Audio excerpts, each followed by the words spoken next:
Bien, buen día. Vamos a conversar entonces en la tercera sesión sobre las abuelas y los abuelos y sus aspectos sombríos. Al igual que hicimos en la sesión anterior, Magali va a hablar acerca de los aspectos sombríos de la abuela y yo conversaré con ustedes ideas sobre el aspecto sombrío de los abuelos. Bueno, buenos días. Vamos a hablar sobre el arquetipo de la bruja malvada. Y este arquetipo sería un aspecto oscuro y sombrío del arquetipo de la madre. Este aspecto oscuro es la parte de la perversa, la villana, la rabiosa, la destructiva. En el inconsciente colectivo encontramos el arquetipo de la madre con múltiples matices en los sueños y mitos que se constelizan en el inconsciente personal en nuestra historia personal. ¿Qué es lo que ocurre con nuestra historia personal y nuestra historia cultural, ¿sí? Que es una cultura judeo-cristiana, sobre todo pues, en Occidente, que está teñida por estos aspectos religiosos y por lo tanto tenemos entonces a la madre como la madre buena. Y la madre es buena y la abuela es buena y todo el mundo es bueno. Y resulta que cuando tenemos, que los tenemos siempre, estos aspectos entonces, digamos como decía, oscuros, sombríos, tenemos un rechazo, una incomprensión de este aspecto. Este arquetipo se va a manifestar en todas, igual, porque los arquetipos, y en este caso el arquetipo de la madre, es bipolar, es polar, tiene un aspecto llamado comillas, comillas, bueno, y un aspecto, comillas, comillas, malo. Son dos aspectos, le estamos poniendo bueno y malo, siguiendo pues esta tradición judeocristiana, ¿sí? Que no lo vamos a ver solamente expresado en las abuelas, sino también en las madrastras. Y los cuentos infantiles están llenos de estas madrastras malas, agresivas, violentas, destructivas, ¿sí? Pero también entonces en la suegra. Y ya todos conocemos a nuestras suegras.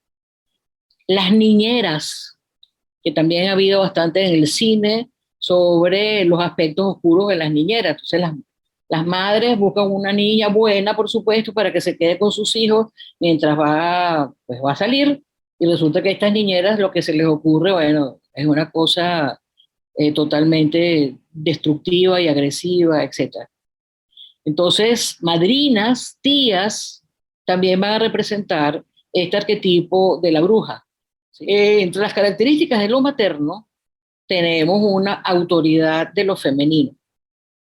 Tenemos la sabiduría, la bondadosa, la protectora, la sustentadora, dispensadora de crecimiento, fertilidad, alimento, la transformación, lo secreto, lo oculto, lo sombrío, el abismo, el mundo de los muertos, la que seduce, devora y envenena, la que provoca miedo y no permite evasión.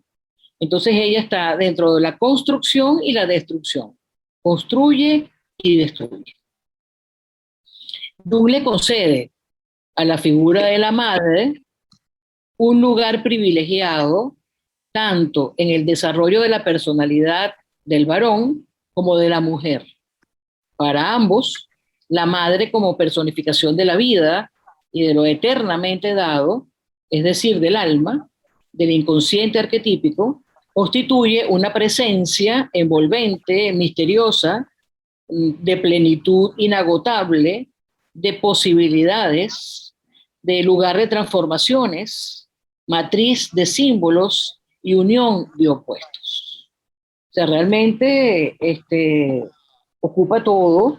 Y lo que vamos a ver entonces en esta madre, en este arquetipo de la malvada, es que ella está desconectada de los elementos instintivos y, por supuesto,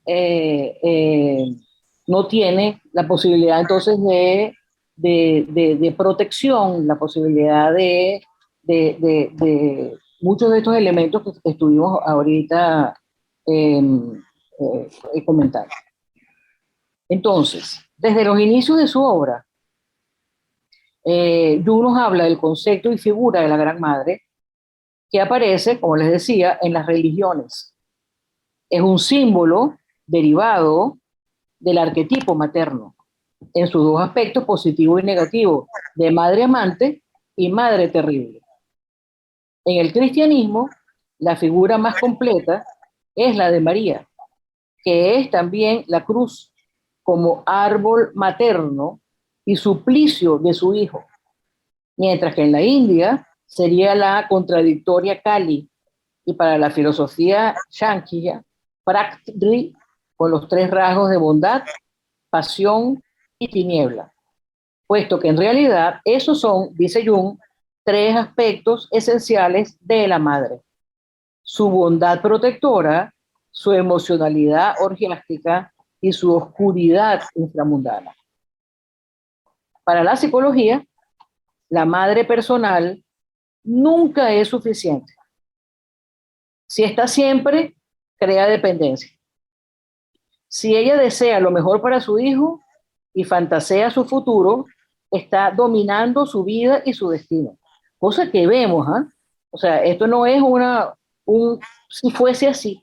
No, no, no. Es que es lo que vamos viendo, ¿no? En que estas madres crean dependencia, o sea, hacen de su hijo el motivo de su vida, ¿sí? Muchas veces entonces esto se hace negativo, destructivo, violento, sombrío. Eh, si la madre es precavida, intuitiva y desprendida, su sabiduría profética la hace entonces una bruja. Si disfruta de la vida y los placeres de los sentidos, ella seduce a sus hijos y los priva de sus vidas. Vive su propia voluptuosidad, cosa que ocurre continuamente y es un asunto muy importante. O sea, el arquetipo de la madre está funcionando, es activísimo continuamente. Por supuesto, la hemos usado para explicar una serie de síndromes patológicos, la esquizofrenia, todas las teorías del doble vínculo, la paranoia, porque hay una incapacidad de confiar, hay una dependencia entonces de ese hijo hija a lo materno, la histeria y así pues una cantidad de patologías que tienen que ver mucho con la dinámica materna. Entonces, yo creo que es bien importante, no es el qué, sino el cómo.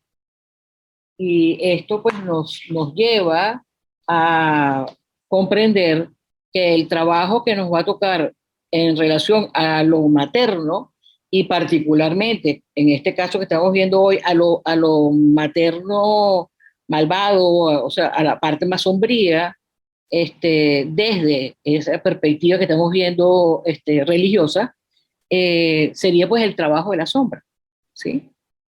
Y es muy importante entonces conocer algunos elementos de ello para pues hacer este tipo de trabajo. Los cuentos infantiles están llenos estos aspectos de la bruja malvada. La Cenicienta con esa madrastra, Hansel y Gretel, por supuesto, con esa bruja, la Baba Yaga también con la bruja. La bruja pues ocupa un espacio bien importante en los cuentos, sobre todo los de Grimm y todos estos cuentos que nos han llegado en esta cultura a estos niños. Y que es importante tenerlos. Hubo un momento que la psicología se planteó quitar todos los aspectos negativos, culturalmente hablando, de los cuentos.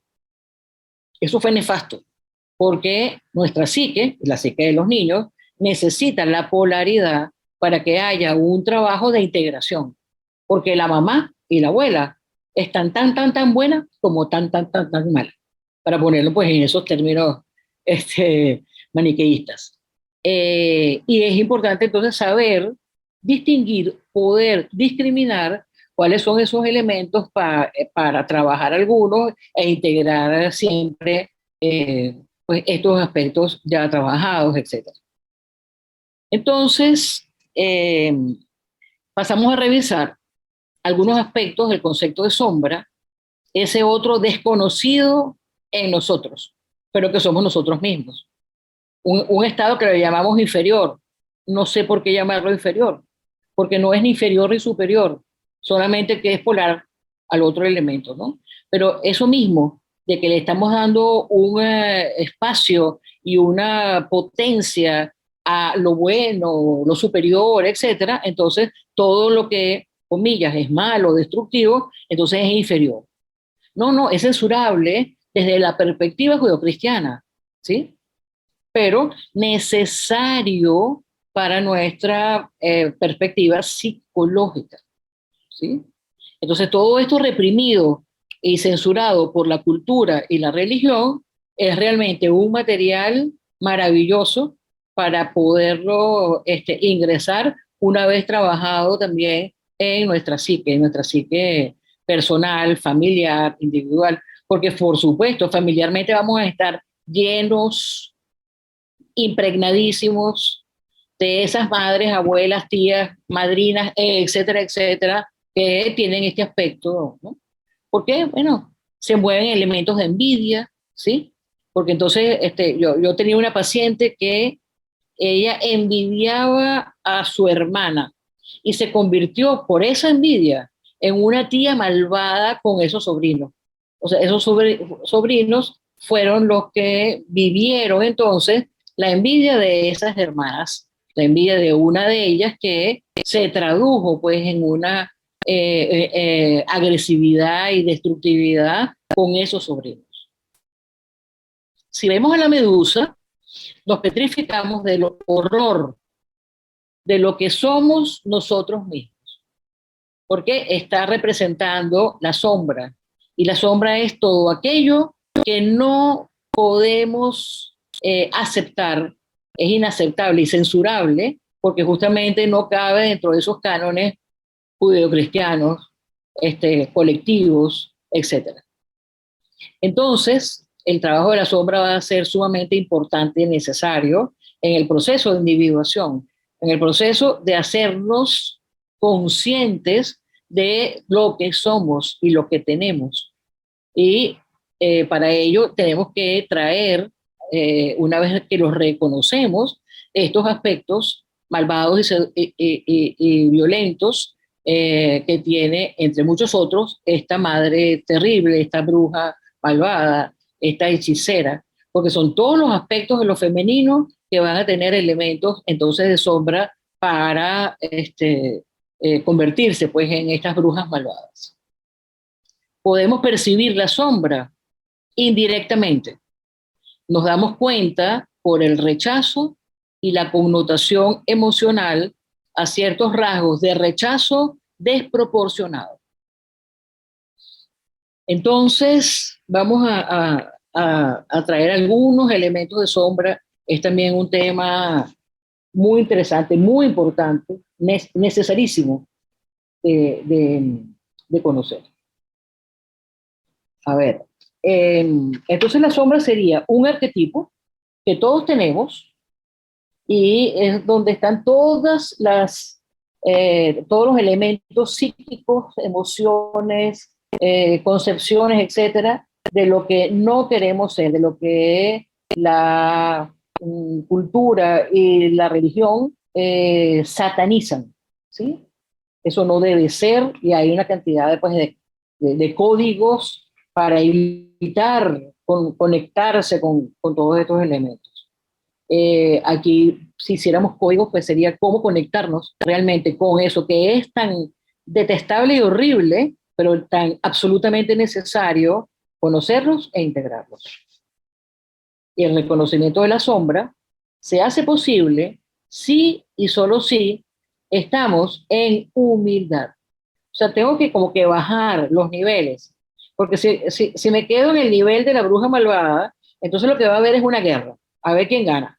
Tú eres malvada y entonces, claro, me está tocando mis elementos de malvada, y entonces yo estoy actuando en una conducta también destructiva, y ahí no pasa más nada que una guerra atroz.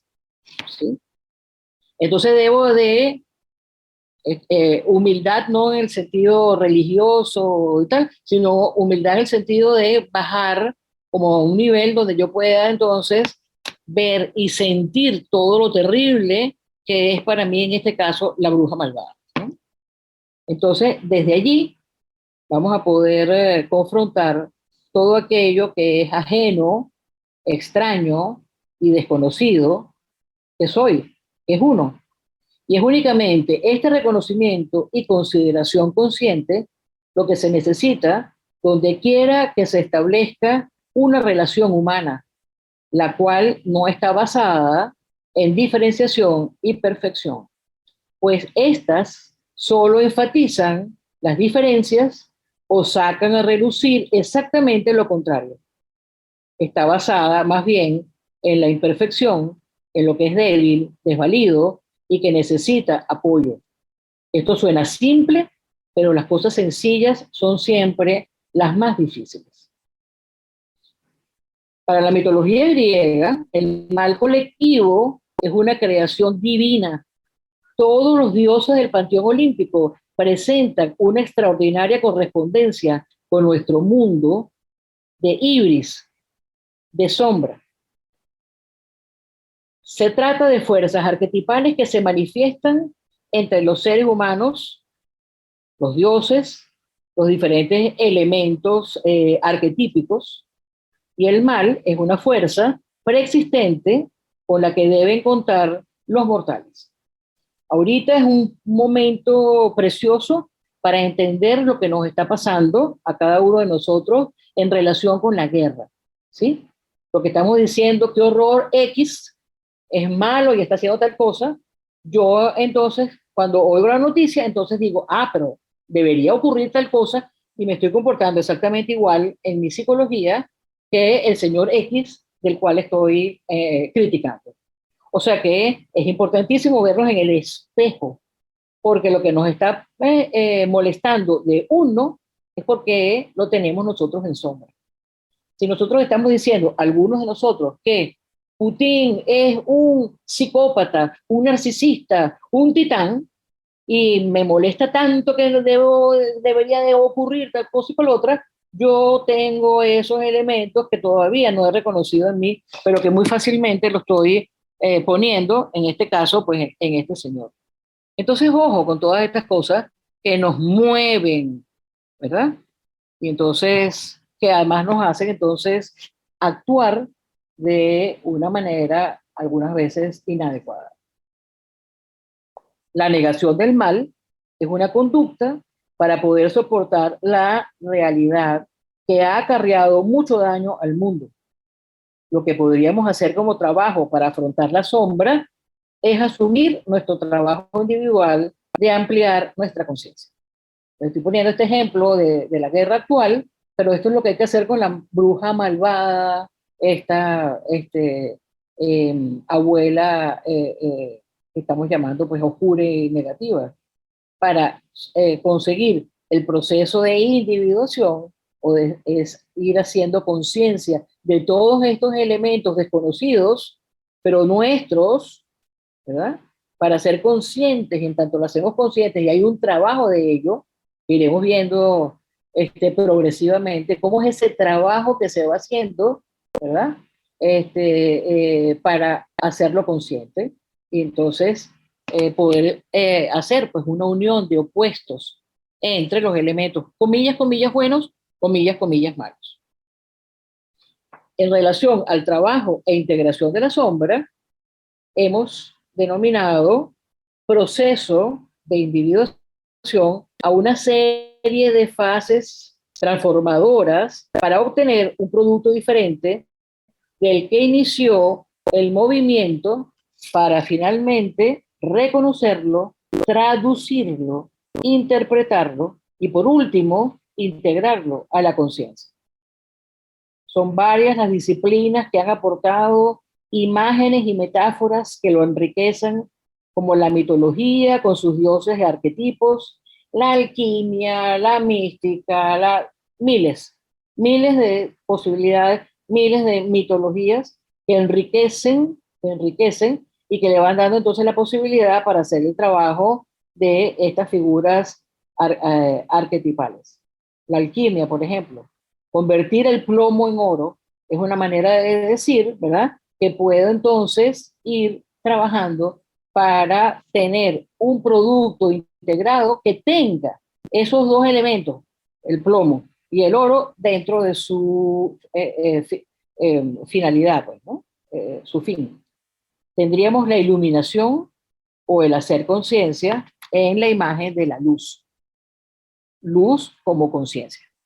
Se nos va haciendo en todas las lecturas, en las películas que vemos, en la vida cotidiana, los opuestos, en que mi abuela es una santa y es o seductora, destructiva. Mi abuela y madre, etcétera, etcétera, es una hada buena o una bruja malvada.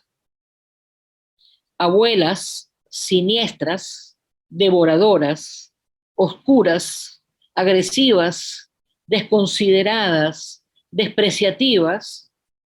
La vieja malvada puede ser totalmente perversa, rabiosa y parcialmente servicial.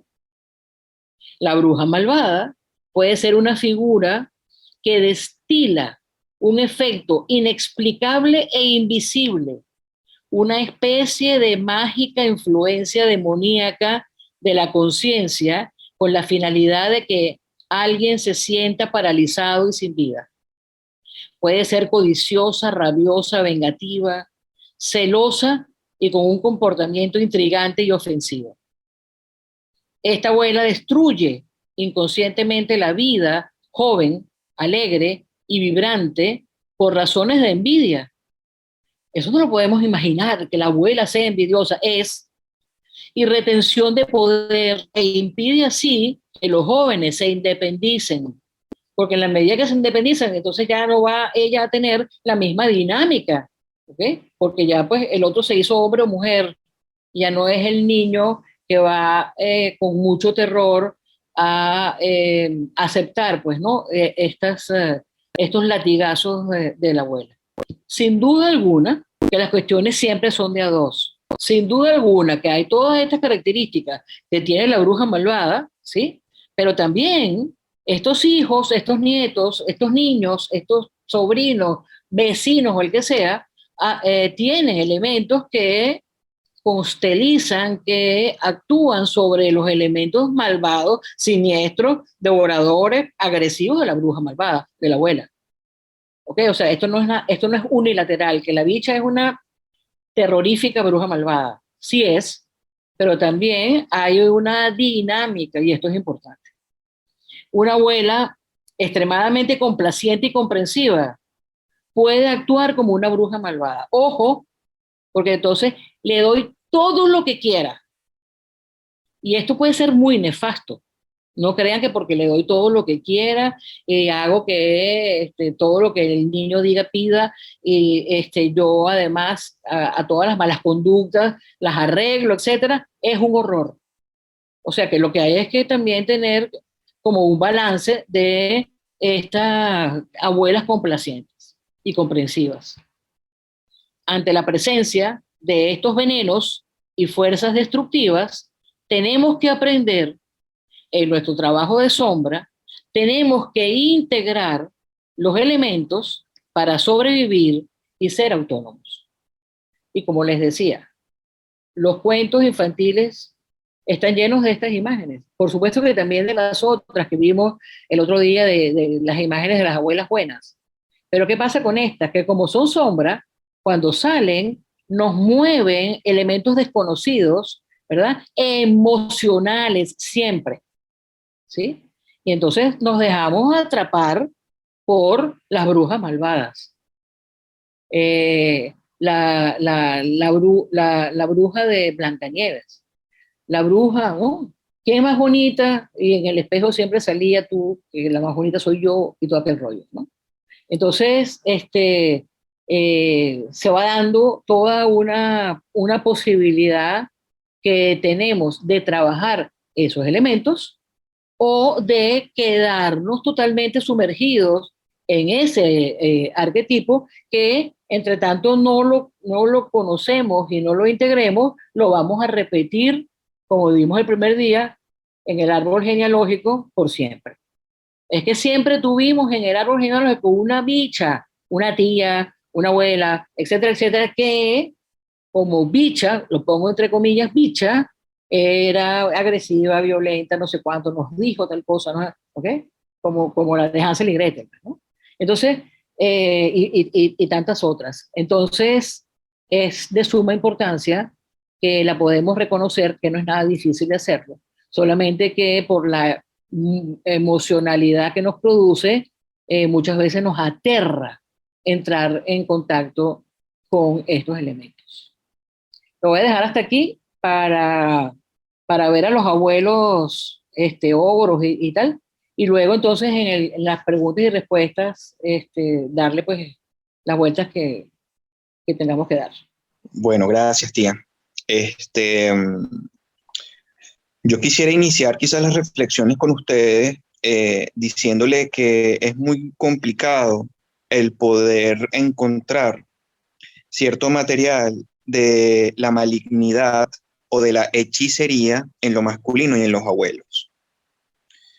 Cuando uno va revisando literatura, va revisando expresiones en los cuentos de hadas, en las leyendas, bueno, se puede topar, por ejemplo, con Harry Potter y el famoso Voldemort. Ahí pudiese haber una escenificación y una representación de lo que pudiese ser un abuelo oscuro o un abuelo con aspectos sombríos, ¿no?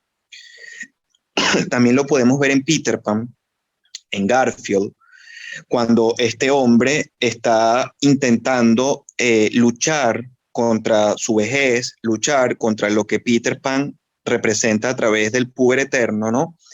Y luchar contra ese tiempo que poco a poco le ha quitado y le ha restado energía, vida, experiencia y bueno, obviamente también la discapacidad que ha representado quizás para este personaje por no tener una mano, ¿no?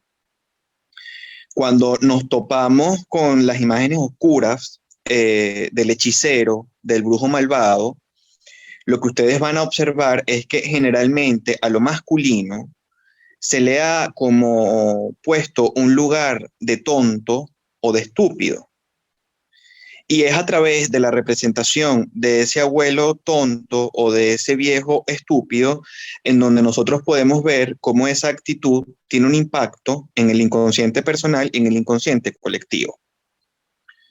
Por otra parte, también van a poder toparse con quizás hechiceros malvados que dentro de su aspecto de malignidad están encerrados en el poder y en elementos que son del ego, en ibris y en narcisización. Uno de los ejemplos clásicos es el famoso rey o el famoso mago que tiene una hija o que tiene a la doncella que la considera como un diamante bruto o como algo importantísimo para él y que no se lo puede entregar a nadie. Y que para poder entregar a esta princesa o a esta doncella, bueno, seguramente va a tener que batallar con los pretendientes o con el pretendiente que se elija para que pueda hacer vida amorosa, de pareja y matrimonial con su hija. Entonces, me parece importantísimo que iniciemos por ahí porque a diferencia de la imaginería y a diferencia de todos estos elementos que está trayendo Magali esta mañana, con los elementos imaginarios de lo masculino no hay tanta riqueza. Y eso ya yo creo que nos está hablando también de la imposibilidad que nosotros tenemos como colectivo para poder proyectar estos elementos y para poder comprender y procesar estos elementos que lo masculino oscuro trae. Además, que como estuvimos hablando en los encuentros anteriores, lo que creo que nos pasa como colectivo es que en esa dificultad que tenemos para poder procesar la vejez, bueno, estamos en tiempos muy puberales Y en los hombres eso se ve quizás, en lo masculino, eso se ve quizás con mayor presencia que en las mujeres. Eso por una parte. Por otra parte, si hablamos de lo psicogenealógico y de lo evolutivo, también ustedes se van a topar con el hecho de que se ha estudiado muchísimo más las relaciones, las tradiciones y la transmisión que tiene una abuela con su hija y que por ende va a tener también esa hija con su hija, es decir, con la nieta. Y esa línea femenina llena de misterio, llena de oscuridad, llena de tradición y llena de cultura, es lo que me parece interesante y es lo que quiero traer, ustedes lo van a ver más desarrollado que en la línea abuelo, padre y nieto. Sin embargo, habría que ver por qué hay un exilio de lo femenino en la cultura.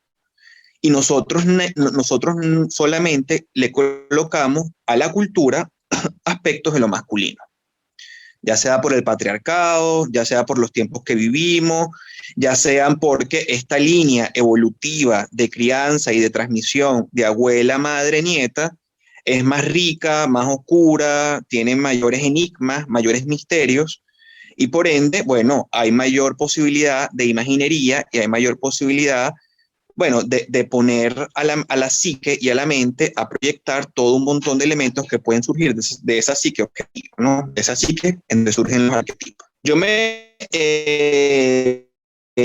puse como a avanzar y a reflexionar, personas que han ido y lo van a tener, ustedes se van a dar cuenta que el libro de los abuelos es un libro de la psicología junguiana que está fundamentado en el paradigma clásico junguiano, pero también está fundamentado en el paradigma evolutivo. Y aunque la autora no usa tanto la imaginería, la imaginación, no usa tanto la amplificación de los mitos, de las leyendas, ella da algunos ejemplos, sobre todo cuando uno puede ver hechiceros, abuelos malos o abuelos sombríos. Y por ejemplo, uno de los ejemplos que coloca en el libro es el del gato con botas. Cuando este gato se dirige al rey, ¿no? A este rey que está preso en su ego y en su estado de narciso y de que lo sabe todo, y lo reta y le dice, mira, ¿por qué tú, si eres tan mago y tan sábelo todo, no asumes y buscas ser, por ejemplo, la imagen de un elefante? Y ahí uno ve que este rey o este mago se ríe del gato y dice, por Dios, o sea, este me está pidiendo cosas tan simples. ¿Cómo él no va a creer que yo me voy a poder convertir en un elefante? Y se convierte en un elefante.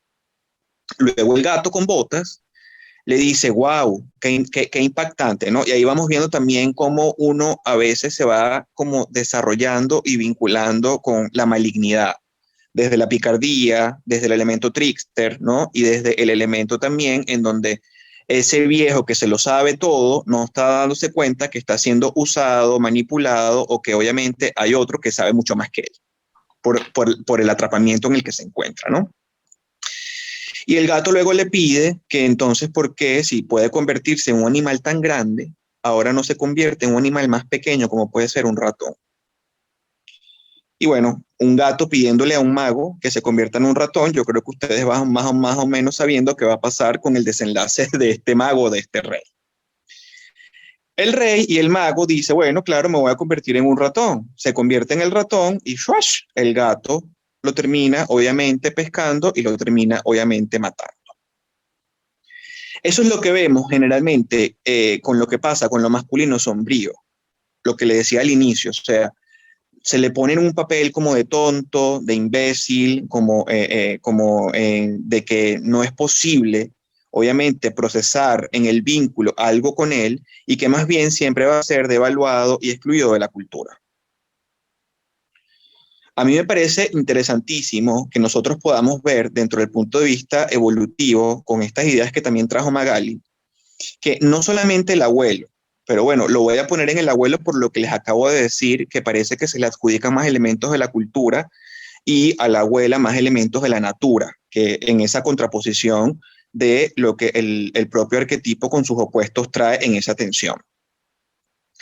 Y yo creo que es importante que nosotros sepamos que el abuelo le da una estructura de cuaternidad a la psique y que cuando nosotros logramos entender y comprender que aparte de la diada parental y de la existencia del nieto o del hijo en este caso, existen otros elementos y existen otras figuras en la familia, ahí es donde entra la importancia de la función de lo masculino, porque rompe esa tríada parental con el hijo o con el nieto, y el abuelo le ofrece otras posibilidades y otros conocimientos a ese nieto para poder aprender de la cultura, para poder aprender de la experiencia, para poder aprender de la vida. Y además que es muy interesante porque una de las cosas que ocurre, a diferencia de los padres, es que el abuelo tiene el tiempo para poderlo hacer con su nieto. Los padres quizás están ocupados, están trabajando, están obviamente construyendo la vida que requieren para su familia, y el abuelo, la abuela o los abuelos en su proceso de retiro o de jubilación tienen unos tiempos distintos para poder ofrecer esto. Entonces, yo creo que es importante que nosotros veamos que un abuelo que no tiene o una abuela la posibilidad de ofrecer esto, ya sea por aspectos psicogenealógicos que están en la sombra o ya sean por aspectos mezquinos, por aspectos de narcisización o del ego, estamos hablando de que ese abuelo en su posición es un poco oscuro porque no le está permitiendo de desarrollo a la familia y a el nieto o a la nieta. Por otra parte, yo creo que es interesante que nosotros podamos ver cómo también el abuelo ingresa o los abuelos ingresan al sistema familiar el hecho de las pérdidas, ¿sí? Porque para un niño o para una niña que lamentablemente tiene que vivir con su abuelo el tercio de vida que le puede quedar a ese ser humano, es a través de ese tercio de vida cuando este niño o cuando esta niña, llámese nieto o nieta, va a tener acceso a la posibilidad de poder perder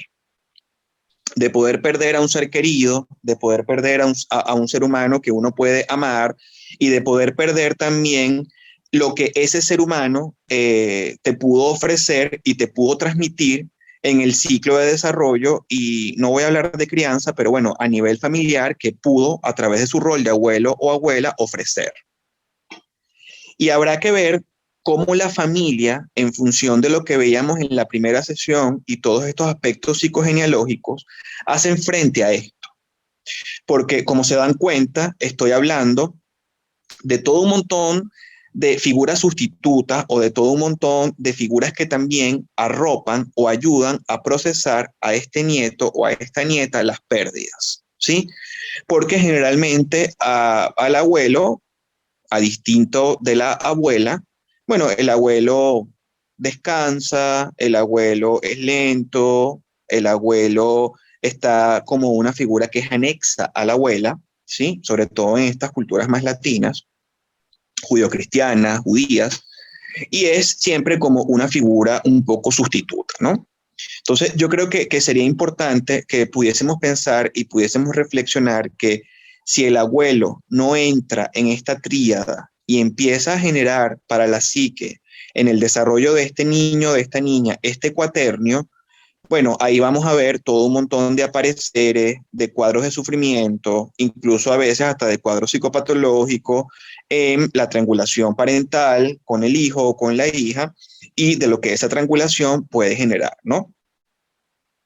Por otra parte, porque se ha dicho mucho que en este rol de abuelo o de abuela hay como una alcahuetería en la función del ejercicio y en la presencia de la emocionalidad para estos niños, yo me interrogo si realmente es alcahuetería, ¿no? Pero lo que sí sé y lo que sí quiero como conversar con ustedes es que sin duda es una posición afectiva y emocional distinta a la de los padres. Y eso va a depender muchísimo también de cómo este abuelo o esta abuela fue como padre o madre, ¿no? Y la dinámica que luego del nacimiento de este nieto o de esta nieta vaya a mover a ese sistema familiar. Dinámica generalmente en donde los padres se van a quejar porque van a sentir que fueron maltratados o fueron humillados o fueron obviamente criados de una manera distinta a la que están viendo, están siendo tratados sus propios hijos, ¿no? Con sus padres, es decir, los abuelos. Yo creo que ahí también hay aspectos sombríos, hay aspectos como malvados, nudos u oscuros, que ese propio sistema tiene que ver de qué manera lo trabaja, ¿no? Pero sin duda el abuelo, aparte de los tiempos y aparte de la experiencia y aparte de introducir en el cuaternio de lo psíquico para nosotros el hecho de que lo vamos a perder y es una pérdida que vamos a tener muy prontamente, ¿sí? O quizás más pronto de lo que nosotros quisiéramos, creo que es importante que también veamos cómo nos introduce al mundo de los afectos desde otro lugar, que no es el lugar de los padres. Y yo creo que ahí, a nivel evolutivo, como lo plantea un poco la autora en el libro, es fundamental el ver esta función para la psique y que cuando esta función no se ejecuta, esta función no se ejerce, esta función no se permite dentro del sistema, bueno, eso va generando lo que vamos a denominar una sombra familiar, ¿ok?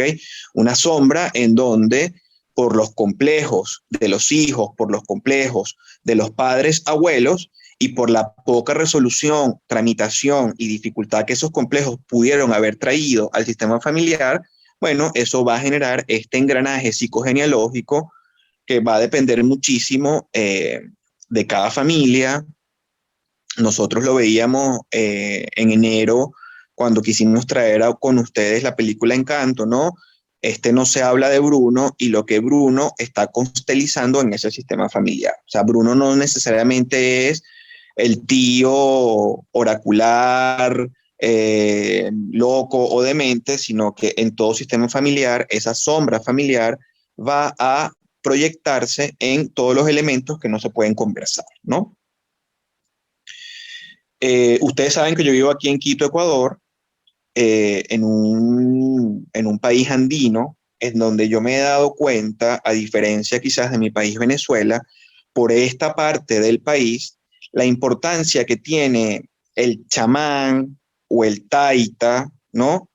Como esta figura en donde hay todo un resguardo de los secretos, todo un resguardo de los misterios de la familia, pero también hay todo un respeto a ese taita o a ese abuelo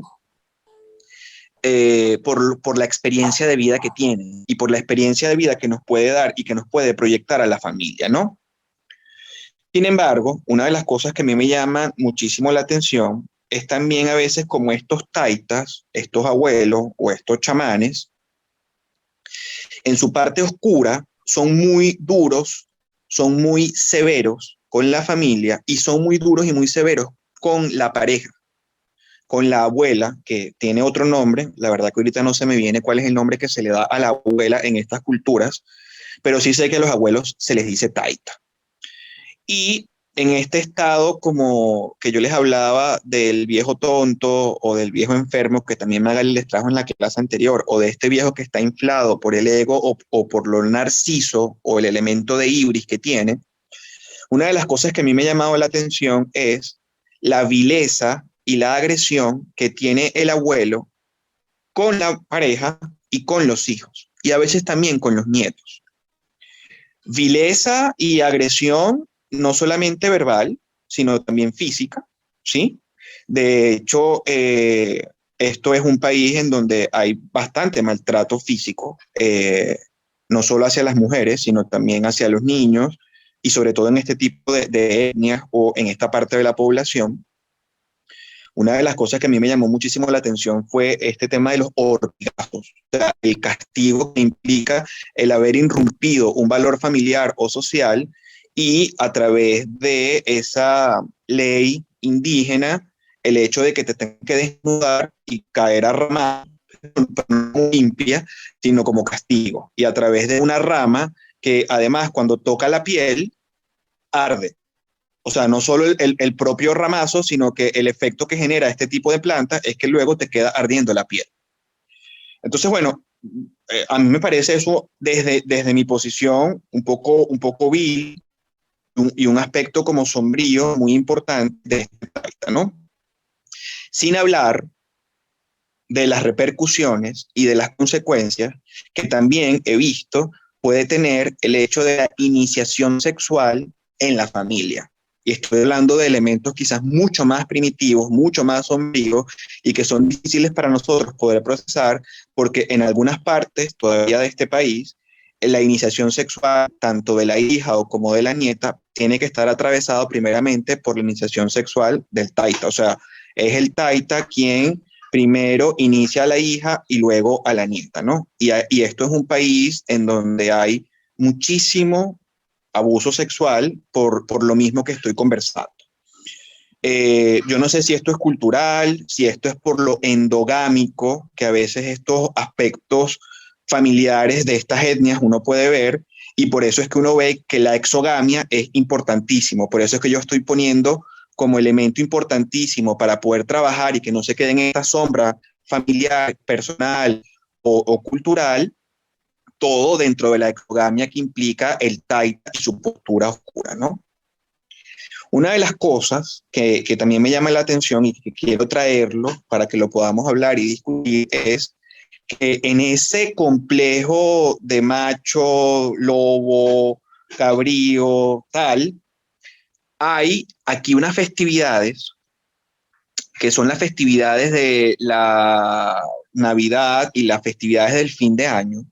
Pero, por ejemplo, aquí las festividades del fin de año, para despedir al viejo año, de los taitas y los hombres se visten de mujer. Y eso me llama la atención, se trasvisten. ¿Sí? Y una de las cosas que yo todavía no he podido dar respuesta en relación a esto que estamos conversando es cómo siendo macho mero, cómo siendo taita, agresivo, violento, que ortigas, el último día del año te vistes de mujer, te trasvistes para despedir al viejo año y a esos hombres lo llaman las viudas. Las viudas. Y las viudas se paran en los semáforos y se paran en las calles a pedir dinero. A pedir dinero y con lo que hacen luego con ese dinero es que para la fiesta de Navidad compran licor, ron, caña, clara o lo que sea y se emborrachan para poder despedir el año. Pero a mí me parece interesante la vía en que lo hacen, ¿no? Y eso quizás para mí, bueno, es una expresión de lo sombrío y es como un permitir en un día del año sacar otros elementos con los cuales tú tienes derecho a contactar sin ser juzgado ni criticado por la propia tradición o el propio rito te lo permite. Entonces yo creo que aquí es fundamental que también hablemos del rito y de la tradición que los abuelos y las abuelas le dan a la familia, ¿sí? O sea, si hay una dificultad para poder, obviamente, ver o disfrutar de lo que la cultura otorga, es porque en la sombra familiar hay una serie de complejos que están quedando petrificados y que están quedando como piedras para ese sistema familiar. Lo que ustedes van a encontrar también en el libro, que me parece interesante, es que la relación de los abuelos con los nietos, para que no sea una relación sombría, tiene que estar matizada por el exilio de la sexualidad. Con los abuelos ni se ejerce la sexualidad, ni se habla de la sexualidad. ¿Sí? Cuando un abuelo, una abuela, trae al mundo del niño o del nieto la sexualidad, está trayendo elementos sombríos de ese complejo familiar o de esa sombra familiar a ese niño, porque con los abuelos eso es un tema que no se toca. Y generalmente eso le pertenece a todas las culturas del mundo, ¿sí? Ya sea por vergüenza o ya sea porque no es una función del abuelo o de la abuela el tener que conversar o el tener que abordar estos temas con sus nietos, con sus nietas. Entonces, cuando uno ve en los sistemas familiares como terapeuta que algo de esto está trayéndose a consulta, hay elementos de la sombra y hay elementos que no están siendo procesados de esta sombra en este sistema familiar. ¿Ok? El viejo hechicero, el viejo brujo, ¿sí? El viejo mago con su parte oscura, quizás nosotros lo podemos ver en los mitos y en las leyendas, en las representaciones que tienen los ogros, como por ejemplo puede ser Shert, este ogro verde, que también es de Disney, ¿no?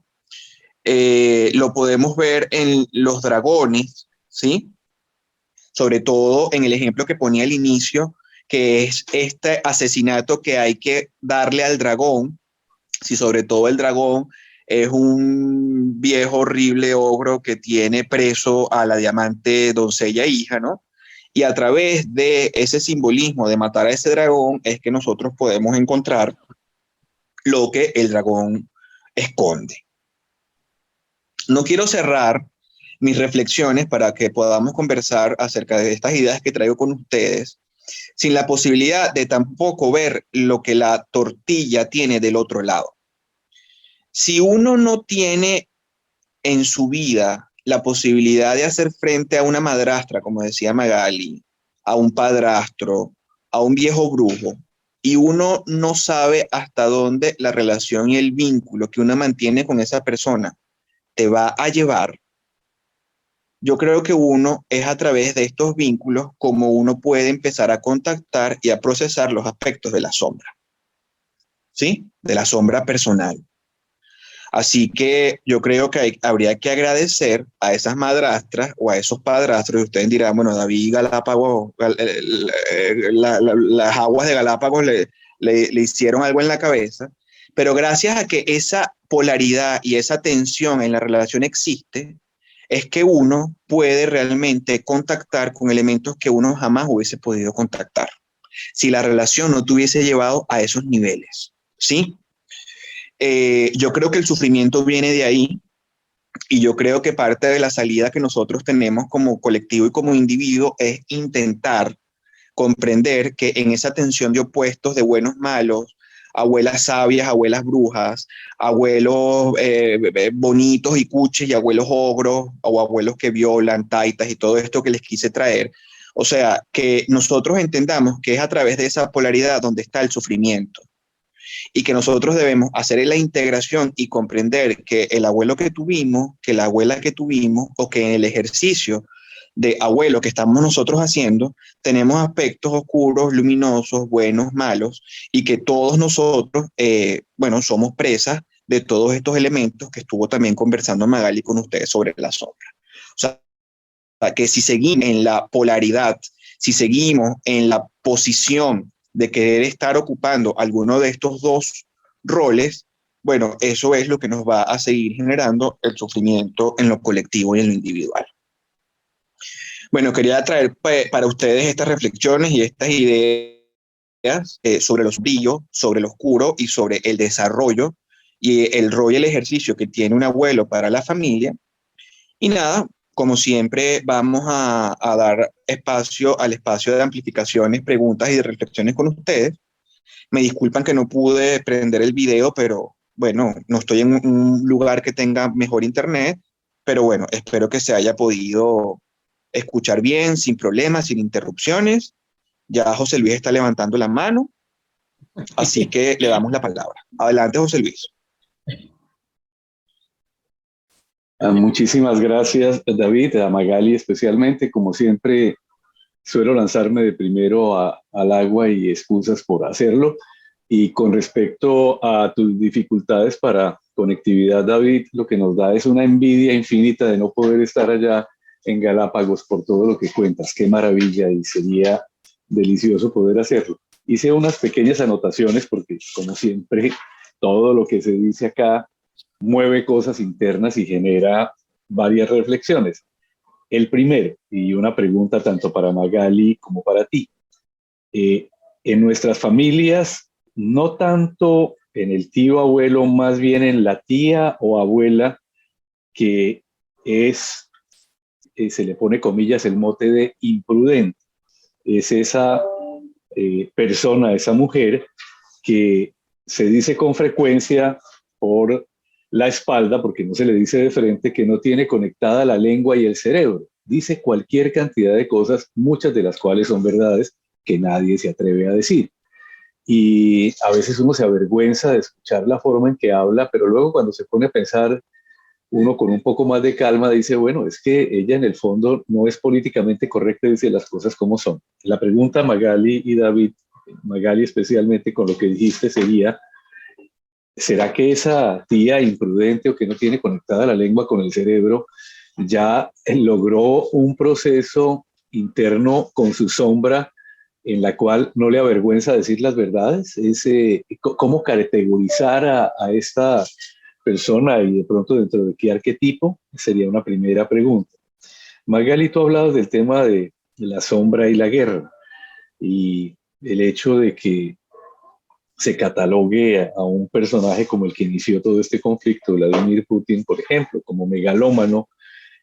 ¿Implicaría eso que yo también tengo algo de sombra de megalómano que no he podido resolver? En el fondo la pregunta es, ¿cómo debería entonces uno actuar o esperar que sus sentimientos, su afectividad, su emotividad reaccione frente a un acto de censurable y condenable desde todo punto de vista, para poder haber uno resuelto sus problemas de sombra y que eso entonces no le genere reminiscencias de la sombra que está guardada allá atrás? ¿Cómo hace uno entonces para reaccionar? Sería una pregunta también. Tercero, el maestro García Márquez, a quien siempre hacemos referencia, y lo estuvo desde antes, lo estuvo cuando presentamos e hicimos el foro de la película en enero, y las reminiscencias a 100 años de soledad, también tiene la historia de la Cándida Heréndira y su abuela desalmada, ¿no? ¿Cómo cabría esta abuela en este contexto, que es la que explota sexualmente a su nieta? Pero digo, más allá del tema concreto y real de la historia, también como el significado que puede tener esto de la explotación eventual de las nietas por parte de la abuela o el abuelo. No sé cómo definirlo. Y por último, otro comentario sería, en muchos casos, y lo he mencionado acá en mi departamento de Santander en Colombia, tal vez el departamento más machista que tiene el país, con mucha frecuencia la mujer, madre o abuela, que suele ser el eje de la familia, que suele ser la recha que saca adelante la familia, también es la que promueve, ya no tanto en este momento y con los cambios que ha habido, pero en mi época sí, promueve esa cultura machista dentro de la familia. Entonces serían esos 4 comentarios. La tía abuela imprudente y cómo maneja su sombra para poder llegar a ese tipo de comentarios no políticamente correctos, el tema de la sombra y la guerra, el tema de la Cándida Heréndira y el tema de la abuela como promotora de la cultura machista. Gracias. Bueno, el hecho de que tengas una tía abuela imprudente no significa que ella ya trabajó todo eso y ella lo está haciendo justamente para inducir y tal, o mejorar situaciones, ¿no? Porque ella puede estar en una situación donde ella no ha hecho contacto con eso, sino que espontáneamente va diciendo todas estas cosas imprudentes. Como tú dices, pueden ser reales, casi siempre son reales, por supuesto, por eso es imprudente, sin ningún tipo de filtro, ¿sí? Entonces, no es que ella sea una sabia y que ella está hablando de esa manera, sino que, como decimos aquí, está hablando por la tapa de la barriga, pero cosas que son, te tocan los elementos sombríos a las personas cercanas con quien, de los que ellas están diciendo, pues, ¿no? En relación a la sombra, que hablábamos de la guerra actual y cualquier guerra, las cosas no son todo o nada, ¿ok? Es decir, en Venezuela, hace poco tiempo había un presidente que movió muchísima sombra por sus características emocionales y tal, y que ocurrió en cantidades de personas que actuaban cuando hablaban de ese personaje igualito que él. Y entonces se decía, el chavecito que tú tienes adentro, ¿sí? Eso también podría pasar con el Putincito que tienes adentro, el Hitlerito que tienes adentro o cualquiera de estos señores que tienes adentro. No se puede, como tú dices, manejar, ¿ok? Sino trabajar la sombra significaría qué es lo que tú tienes de Putin, qué es lo que tú tienes de Chávez o de cualquiera de estos que te ha movido. Es muy difícil porque uno está actuando igual que la tía imprudente, muy espontáneamente. Es que, ¿sí? La reacción emocional que te produce ese elemento de sombra. Entonces, no hay un by the book. Ante la sombra, tal, voy a hacer esto y esto y esto. No, no, no. ¿Qué te mueve a ti para poder trabajar ese elemento de sombra? Porque puede ser que tú se te mueve mucho pues la parte dictatorial, pero no eres un ejemplo tan narcisista como, y entonces ponemos las características de uno de estos señores y resulta que tú tienes algunas y no otras, y estás respondiendo de esa manera por algunas que te tocan a ti. Entonces, lo que hay es que discriminar cuáles son para poderlas trabajar y saber de qué se trata, qué es lo que estás hablando. Porque lo que vemos es que muchas veces te conviertes en el mismo señor al que estás criticando. Eso es ¿cómo se llama? Una situación pues que se nos presenta continuamente, ¿sí?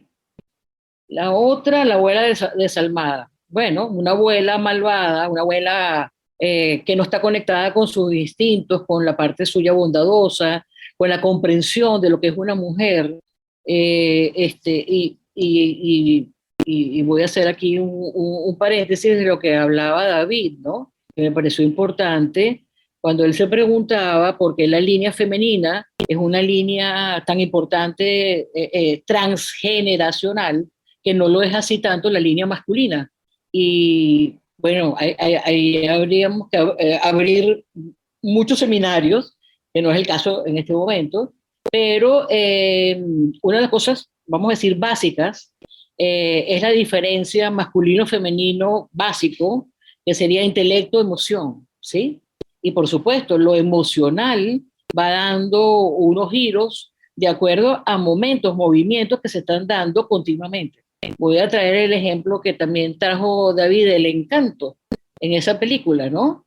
La abuela era una abuela buena para toda la colectividad y la familia, pero no lo era para la niña, para Encanto, no lo era, porque la discriminaba, despreciaba algunas cosas de ella, no le dio un don, etcétera, etcétera, ¿sí? Eso todo lo cargaba la muchachita, pero un día, ¿verdad? Ella cargaba con todo eso y polarizada y seguramente con mucha rabia que no transmitía, pero un día se la encuentra en el río llorando la abuela, hacen una conexión distinta a la que venía ocurriendo, ¿verdad? Una emocionalidad completamente diferente, donde cada una comprende los aspectos de la otra y se va integrando las diferencias que había de una a la otra. Entonces, me parece la posibilidad de reconciliación en diferentes momentos de esa emocionalidad, bueno, que es, o que tiene pues muchos destellos, pues digamos, ¿no? Entonces, la abuela desalmada, pues está actuando para su propia psicología, bueno, tener la posibilidad de darle su nieta pues a hombres importantes que puede obtener allí dinero o puede obtener una importancia dentro de la sociedad, tal y qué sé yo. Entonces, una abuela puede explotar sexualmente a su nieta o a su nieto, pues fácilmente, porque además no tiene los aspectos otros que serían, vamos a llamarlos, bueno, positivos, pues, ¿no? De dar nuevos elementos para un proceso, etcétera, ¿no? Sino estar dentro de ese aspecto sombrío, etcétera, ¿no? Es muy importante esto de cómo la abuela, bueno, explotaba Heréndira que es una situación de desprecio, ¿sí? Una situación de no darle a ese femenino de esa nieta un lugar predominante, sino un lugar de un trabajo realmente despreciable, ¿no? Entonces, bueno, por ahí, para contestar rápidamente y darle también espacio a otras personas, ¿no? Y la otra era la abuela mala dando espacios en la cultura al elemento machista. ¿Era así algo así que preguntabas? Sí, en el fondo, en esencia, Magali, resumido así, la mujer arrecha, abuela arrecha, berraca, diríamos en Colombia, que es la que saca a la familia adelante, es el eje de la familia, pero al mismo tiempo, con todo esa energía y esa vitalidad, es al mismo tiempo la que transmite y permite que se propague la cultura machista.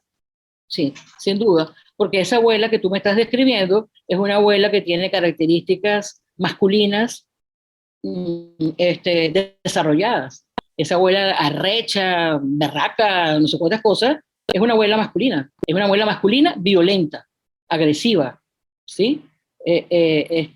Batalladora, pero por supuesto, sí creo que ha sido pues muy importante ese elemento machista pues en la cultura, ¿no? En relación a la línea femenina que también hablaba David, yo creo que es bien importante, aunque no nos vamos a meter en eso en este momento, tomar en cuenta en lo transgeneracional que la línea femenina es mitocondrial, genéticamente hablando, y no del ADN. ¿Ok? Del ADN viene lo masculino y lo mitocondrial, que en algún momento podríamos hablar de eso, viene lo femenino. Eso le da también una diferencia, ¿sí? Esencial a lo masculino y lo femenino. Entonces, bueno, vamos a ver qué otras cosas pasan acá, ¿no?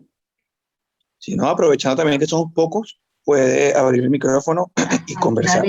David, bueno, creo que han dicho muchas cosas, pero quizás complementando de lo que tú hablabas de lo sombrío de lo masculino, yo sí lo he visto, porque quizás uno, es verdad que uno ve más como lo de la abuela, ¿no?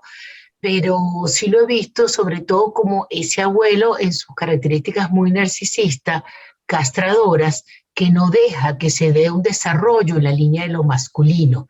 Y un abuelo que es una figura prominente, quizás una persona muy reconocida, una figura pública, que es tan público, tan prominente, que uno ve la segunda y la tercera generación cargando la sombra de ese abuelo. Entonces, quizás no es una cosa, de repente no es como la bruja que uno ve en el cuento, pero es tan castrador, tan inhibidor y con tanto peso que de verdad a veces no deja que esos nietos puedan hacer su propio camino, su propia identidad, porque no permite la diferenciación. Entonces, cuando tú hablabas de esto masculino, a mí los ejemplos que me venían de las familias que he trabajado es eso, en esa familia donde hay una figura de sombra, entonces un ejemplo de una sombra familiar que se va cargando transgeneracionalmente. Era un poco eso lo que quería agregar. No, gracias, Yoconda. De hecho, o sea, mientras te escucho, ustedes saben que este año se están cumpliendo 50 años de que salió la primera película del Padrino, porque el Padrino salió en el 72. Y bueno, uno lo ve ahí con el Don Corleone, ¿no?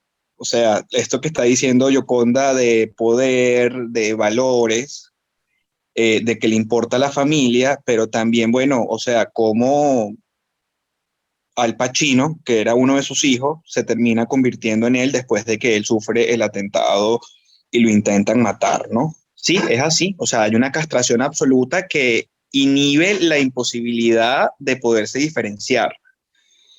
Sin embargo, yo considero que con todo y esa castración, lo que pasa es que habría que ver si forma parte de la sombra familiar o de los valores familiares.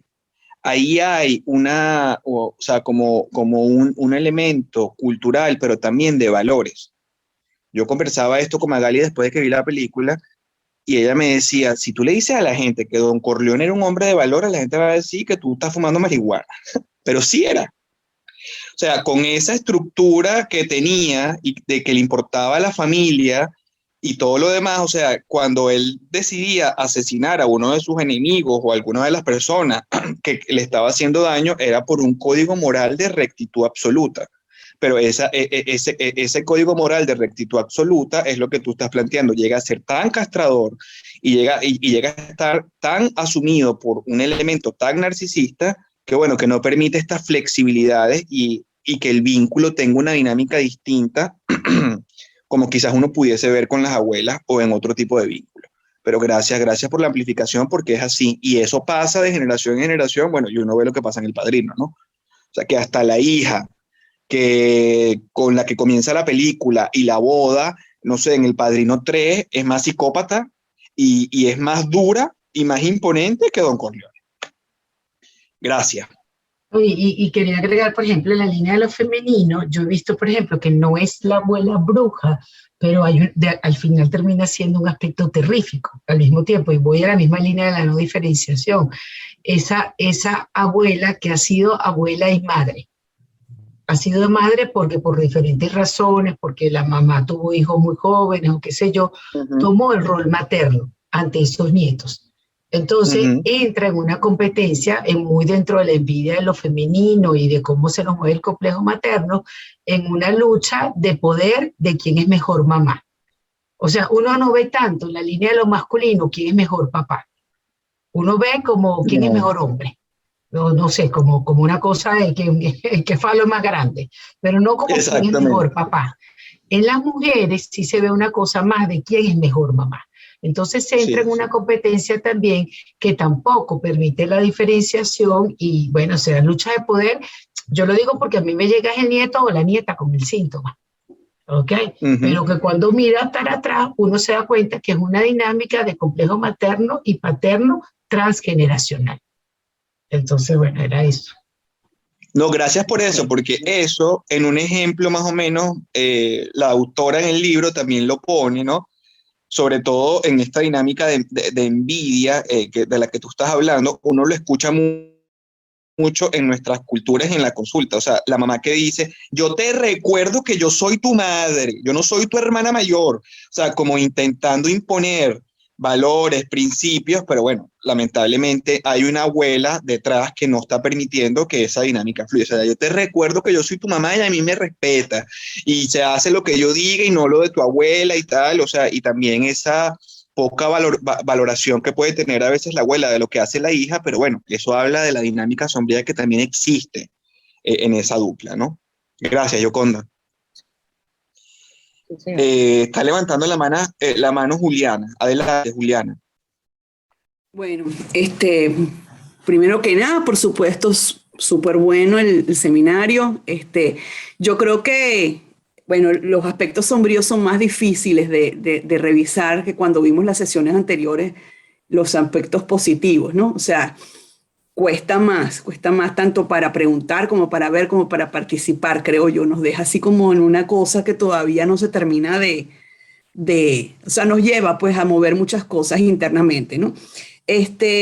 A mí me llamó la atención, bueno, muchas gracias también, David, Magali, porque como les digo, siempre uno aprende muchísimo de todo esto, ¿no? En mi caso, me llamó la atención esto que decías, David, de que estamos en tiempos puberales, ¿no?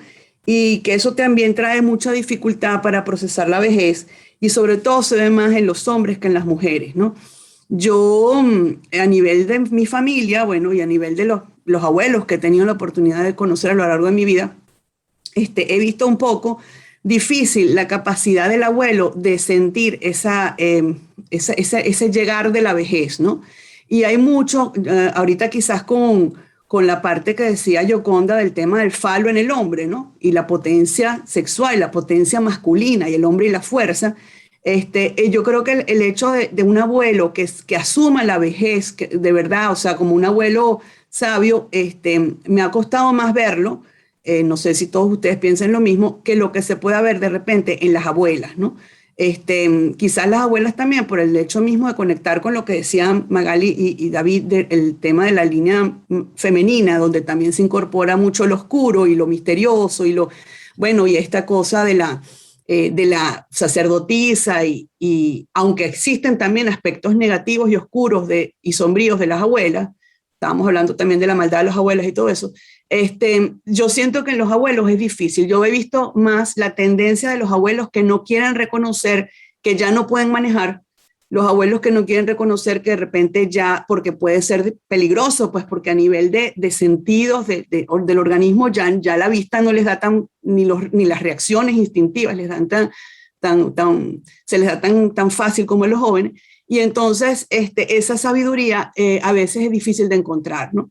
Entonces, no sé si sea que yo esté generalizando o si realmente pues hay algo de cierto en esto de que cuesta más que los hombres asuman ese papel de abuelo sabio, y que estos aspectos sombríos, sobre todo puberales, de que bueno, no quiero envejecer, no quiero volverme viejo, no quiero volverme frágil, no quiero volverme vulnerable, y contactar con esos otros aspectos femeninos en sombra, pues puedan ser los que estén causando esta dinámica.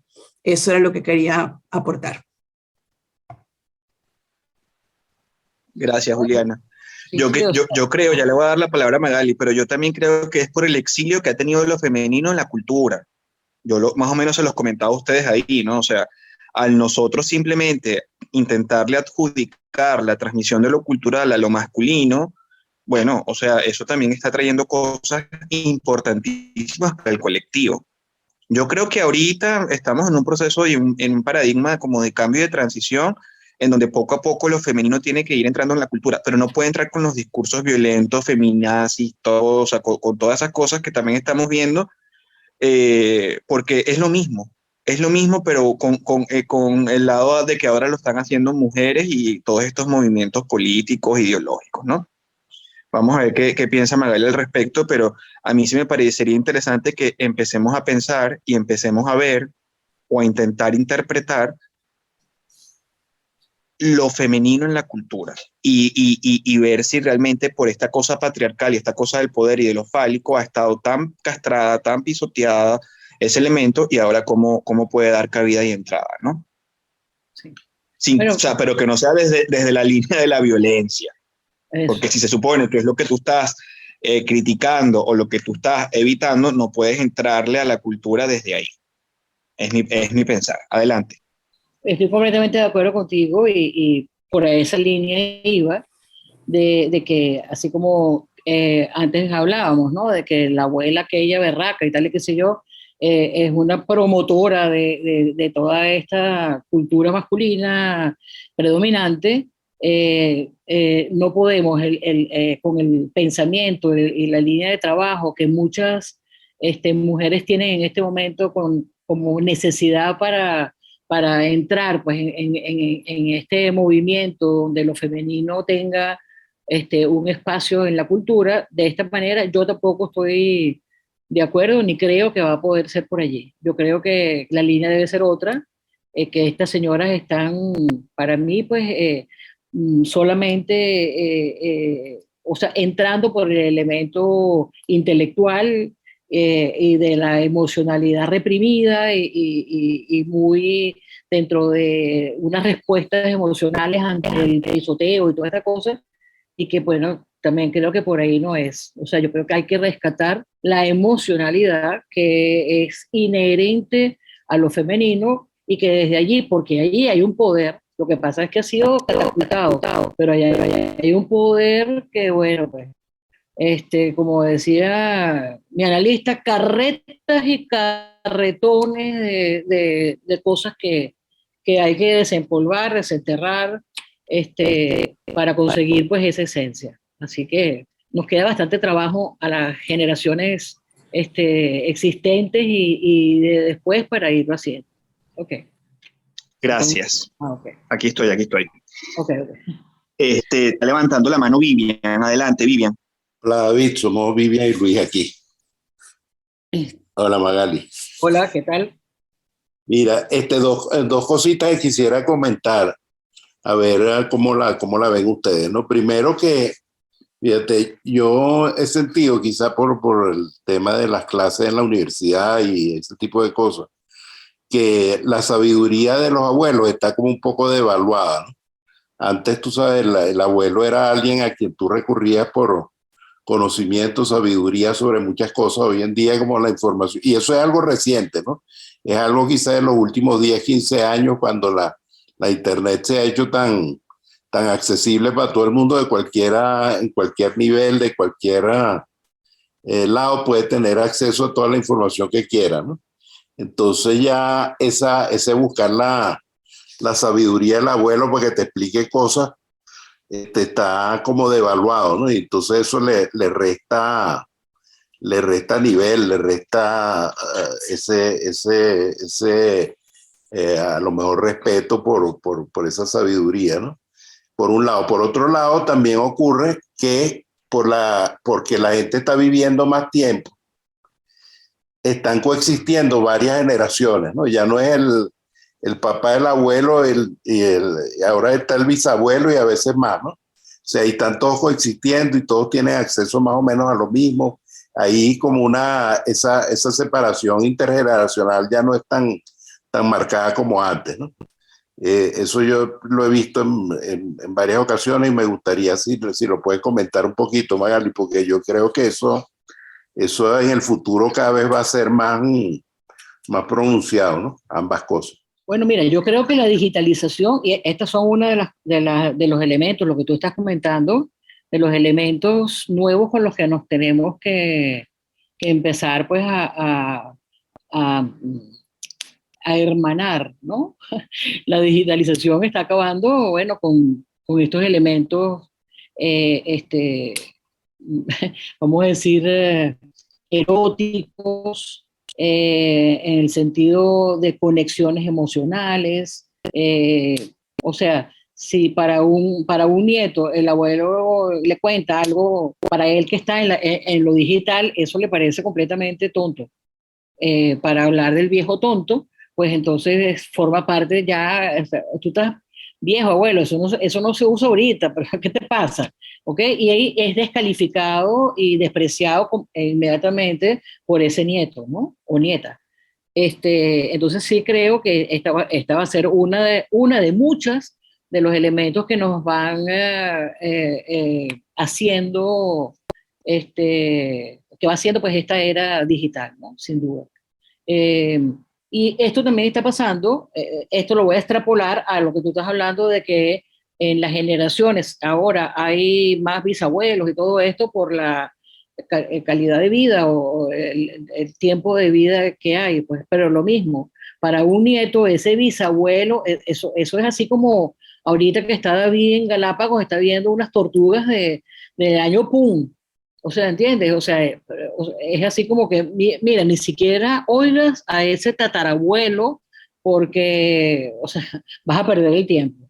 Lo que dice está, bueno, como ya prácticamente es un libro, ¿ok?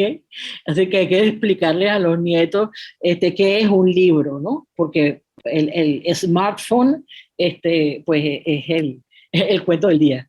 Entonces yo sí creo que es bien interesante lo que nos está pasando en este cambio de era, pasando a la era digital, lo que va a empezar a ocurrir con todas estas historias y todas estas experiencias de vida que hemos tenido los que estamos ahorita todavía pues en esa línea digital, estamos en ese pasaje. David, se lo dejo, que usted es especialista en Byung Chul Han. Byung Chul Han. No, sí, me parece interesante lo que está diciendo Luis. Perdón. Y me recuerda que en el 2016, antes de que yo me viniese a vivir para acá, nosotros en Caracas hicimos un seminario que se llamaba algo así como Dinámica Confusional. Las generaciones y bueno, y sus quehaceres para la cultura, ¿no? Y entre Magali y yo estuvimos hablando de los baby boomers, de la generación Microsoft, que son mis padres, ¿no?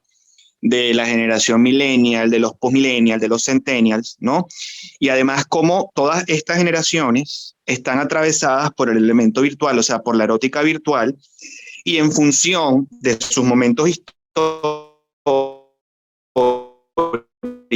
de los complejos que también culturales han tenido que al tema de lo electrónico, pues de lo erótico virtual, ¿no? Una cosa es Magali, que no la voy a llamar vieja, pero ya sabe que es baby boomer, y otra cosa, por ejemplo, es mi hermano, que es un post-millennial, o sea, mi hermano es un centennial que tiene unos tiempos multitasking y tiene un aceleramiento en su pensamiento, y tú estás hablando algo con él, y además él, para rebatirte, te está buscando ya la información en Wikipedia, en Google o en lo que sea, si es que tú estás equivocado. O si es que los datos que tú estás dando no son tan precisos como los que él necesita. Bien, y eso también está trayendo problemas porque el mercado laboral y el mercado incluso universitario, ahorita, yo tengo 35 años, o sea, está llevado por los millennials, por mi generación. Y la generación millennial, que es la generación que ya nació con la tecnología, o sea, que no tuvo que hacer la transición de lo analógico a lo digital, que eso fue la generación X y los baby boomers, quizás tienen menos resistencia y quizás en su cotidianidad y en su forma de hacer frente al mundo les es absolutamente normal los tiempos multitasking, los tiempos acelerados y quizás el menosprecio del que estaba hablando Luis, a la historia, a la enciclopedia, a la biblioteca, porque bueno, ahorita todo uno lo tiene mucho a la mano y lo tiene muy rápido. El acceso que uno tiene es muy rápido, ¿no? Eso que ha traído o qué es lo que ando para la sociedad, bueno, lo que ya filósofos y sociólogos han dicho, o sea, tiempos líquidos, paradigmas de derrumbe, Byung-Chul Han está hablando de la desaparición de los rituales, o sea, porque no puede ser posible que uno prefiera al profesor de 35, bueno, yo cuando empecé a dar clases, yo empecé a dar clases con 23 años, o sea, yo terminé la universidad en julio, y yo en agosto estaba dando clases en un verano, y yo no tenía ni el título, o sea, y eso es lo que la universidad, el sistema y la sociedad quiere. Y eso no implica que mi profesor de psicología experimental, que tenía 40 años dando clases, bueno, no es que lo vamos a desvalorizar o lo vamos a sobrevalorar, pero sin duda los métodos de aprendizaje y la manera en la que él transmitía, que por cierto ahorita es el vicerrector de la UCAP, o sea, el vicerrector de la UCAP tiene una forma de transmitir, bueno, quizás, no sé, muy antigua o muy aburrida o con toda la experiencia que él puede tener, no conecta con el que está sentado en el pupitre, que es un centennial, o sea, una de las cosas que a mí me impactó cuando yo empecé a dar clases es que yo seguramente, estoy casi seguro de eso, fui la última generación que usó cuaderno en la universidad. O sea, mis alumnos, cuando yo estaba en Caracas, mis alumnos me decían, profesor, quítese, y le tomaban fotos a la pizarra. Fotos, y estudiaban por las fotos que le tomaban a la pizarra, y ellos lo que sacaban eran su tablet o su laptop. Y bueno, no estamos hablando de que yo les llevaba muchos años, ¿no? Pero o sea, ya yo ahí me sentía dinosaurio. Porque yo estudié con fotocopia, estudié con el cuaderno, con los apuntes y tal, y ahorita la gente va para la universidad y le saca fotos a la pizarra. O sea, ¿de qué estamos hablando? Y qué es lo que estamos valorando y qué es lo que la sociedad, bueno, está apuntando, ¿no? No sé si con eso te ayudamos, Luis. Y solamente quería complementar que, bueno, tú sabes, yo sí creo que lo que produce todo esto es que uno tenga que ser un poco más laborioso, primero para estar actualizado, segundo para buscar las conexiones de otra forma, ¿no? Y tercero para que no haya imposturas, ¿no? Porque tampoco es que tú, por querer ser como tu alumno, entonces trata de ser un centennial, ¿no? Entonces tú eres lo que eres. Puede ser que aprendan las nuevas tecnologías y tal. Por ejemplo, en la universidad donde yo trabajo, ellos se ocupan de que uno trate de aprender la nueva tecnología, pero yo soy lo que soy, o sea, no puedo ser un impostor, ¿no? Entonces, eso Sí, sí, también. sin duda, sin duda. O sea, yo creo que uno le pide permiso. Bueno, no tengo la menor idea si Gustavo Peña, que es el vicerrector ahorita de la UCAP, que fue que me dio clases a mí, el profesor este que hablaba, si uno le dice a Gustavo Peña, quítate que le voy a tomar una foto a la pizarra, Gustavo Peña te va a decir, o sea, ¿qué te pasa? Copia. No sé, o sea, él con sus métodos y con la forma en la que enseña, transmitirá su conocimiento, pues. O sea, yo sí me quitaba y decía, bueno, sí, adelante, no hay problema y tal, pero me costaba, a mí me costó entender que mis alumnos no usaron libreta, no usaron las fotocopias, todo lo querían en PDF, o sea, que eso también creo que trajo una crisis en la universidad para la fotocopiadora, porque la gente quería todo en PDF, o sea, una cosa tremenda, lo que estamos hablando es una cosa tremenda. Y en resumen, es más laborioso ser abuelo y ser profesor hoy en día que antes. Si uno quiere estar, tú sabes, conectado con los alumnos y con los nietos. Bueno, también hay que ver que tú quieres estar conectado con tus alumnos y tus nietos, pero tus alumnos y tus nietos no quieren estar conectados contigo.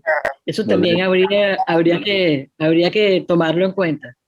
Claro. Yo sé que es duro, pero también como una posibilidad, ¿no? Sí, Para entender qué está ocurriendo con ellos. exacto. Uh-huh. Gracias, Luis, porque me parece interesante que también podamos como hablar de eso, porque bueno, es lo que pasa en la universidad, es lo que está pasando en las empresas. Las empresas, o sea, un CEO o un gerente tiene que tener 25 años, 27 años y bueno, ya alguien de 40 a 45 años está bastante viejo como para poder ocupar ciertos puestos, ¿no? Bueno, Claro. tiene la palabra ahorita Judith Medina, que está levantando la mano. Adelante, Judith. Hola. Mira, los escucho y me tengo tiempo pensando, ¿verdad? El tema de la melancolía, que está asociada también a la vejez. Es como la vez pasada le comentaba eso a Magali, que de alguna manera es como que el Xanax y la melancolía van de la mano, pues. Y esto lo comento y lo traigo porque yo trabajo mucho, yo soy parte del equipo médico de Fundación Alzheimer aquí en Táchira, en Venezuela, y trabajo mucho, hago evaluación cognitiva de los abuelos, veo muchos abuelos, pero claro, más allá de la valoración cognitiva, entonces me gusta escucharle los cuentos, qué es lo que traen y todo lo demás. Y si hay una melancolía que está como presente, una tristeza, y veo que en los hijos hay una impotencia, porque entonces, bueno, está todo el tema también que estamos viviendo en Venezuela, que se han ido muchos hijos, se quedan con algún cuidador aquí o con alguno de los hijos aquí, los otros hijos están fuera del país enviando dinero, lo traen a consulta y el hijo se siente sumamente impotente, o la hija, que es que generalmente quien está cuidando, porque les están dando todo, porque decía, en una oportunidad me decía una señora, pero es que lo único que le falta a mi mamá es sarna para rascarse, porque ella tiene todo, tiene comida, tiene tal, hay tantos abuelitos en la calle que no tienen nada, que ta, y de todas maneras ella no se siente bien. A veces tú escuchas locuras de los hijos como que te dicen que lo que pasa es que su papá tiene problemas de autoestima y quieren que yo los vea para que le suba la autoestima al abuelo, ¿sí? Pero cuando tú estás a solas, ellos generalmente guardan silencio delante de los hijos. Cuando tú estás a solas con ellos, te das cuenta que lo que hay es una melancolía, una nostalgia, pero que yo siento, no sé si estoy equivocada, que es como parte de la vida, ¿no? Y hace poco empecé a leer antes del fin de Ernesto Sábato, no sé si lo han leído, y me parece que es sumamente lindo. Lo tengo en PDF, se puedo mandar. Que él empieza tratando de escribir, bueno, le piden que escriba un libro a las nuevas generaciones, como tratando de darles ánimo, de explicarles, bueno, como lo bella que es la vida, y pues él no sabe cómo decirles que, bueno, que la vida no es tan bella, que es dolorosa, bueno, pero que es lindo vivirla igual, ¿no? Entonces sí creo que allí hay y me pregunto, ahorita que estaba viendo como el lado oscuro de la vejez, si cuando no somos capaces de integrar esa melancolía, que ya como que es parte de nuestra vida, que también le da como hondura, profundidad a nuestra vida, entonces se hace como poder, se hace como como ejercemos, como poder, como oscuridad. No, no sé, esa era como la duda que tenía, ¿no? Bueno, Judith, de hecho, cuando estudiamos el arquetipo del Cenex, del vieja, eh, una de las características, sino la principal, es la melancolía, de donde viene además lo melancólico, viene de lo negro, ¿no? De la bilis negra.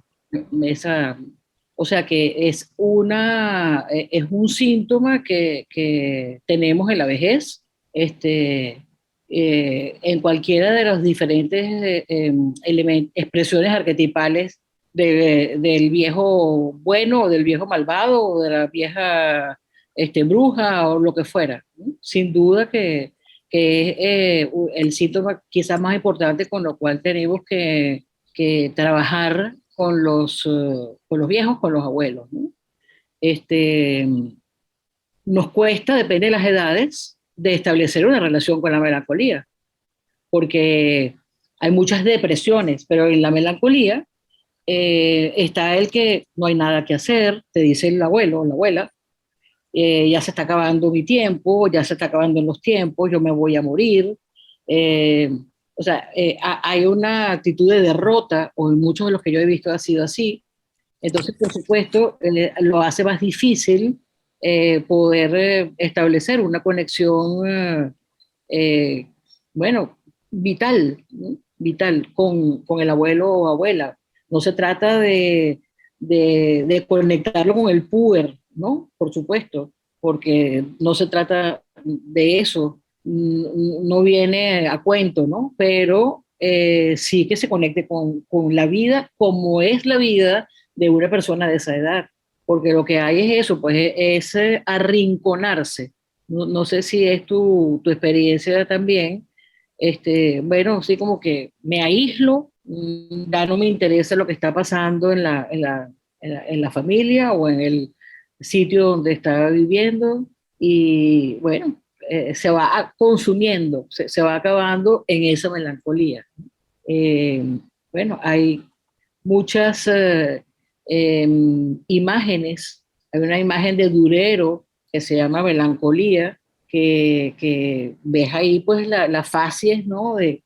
de esa mujer melancólica, y tiene mucho simbolismo, que no vamos a entrar en eso ahora, pero que es muy interesante, pues ese decaimiento, pues, ¿no? Ese derrumbamiento de lo vital.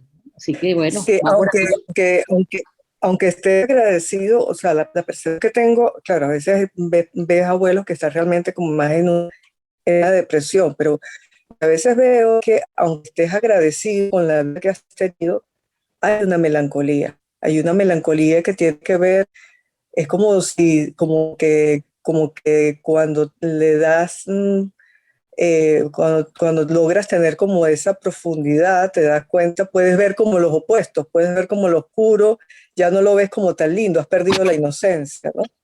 De alguna manera a lo largo de toda tu vida, y hay una melancolía, hay una oscuridad que es inherente a la vejez, aunque estés agradecido y sientas que has tenido una buena vida, en el mejor de los casos.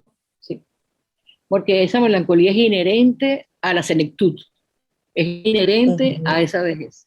A mí me gustaría Sí. que me pasaras el PDF de Sábato, porque Sí, a lo mejor me sirve para la próxima seminario que tiene que ver con esto en la cultura, porque ya tú estás trayendo este elemento que caracteriza, pues, ¿no? Al Cenex, a la senectud.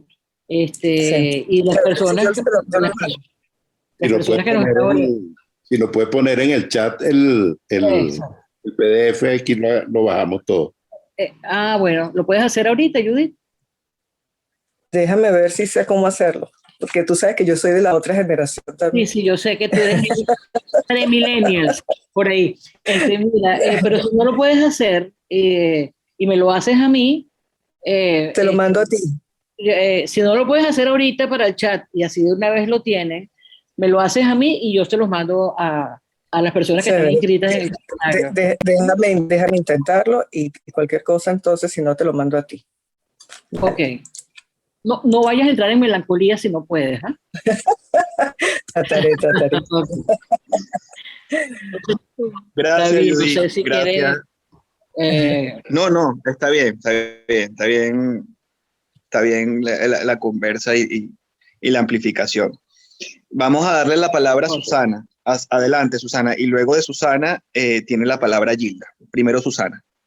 Hola Magali, hola, Adelante. hola a todos, maravilloso como siempre, aquí gozando con el seminario.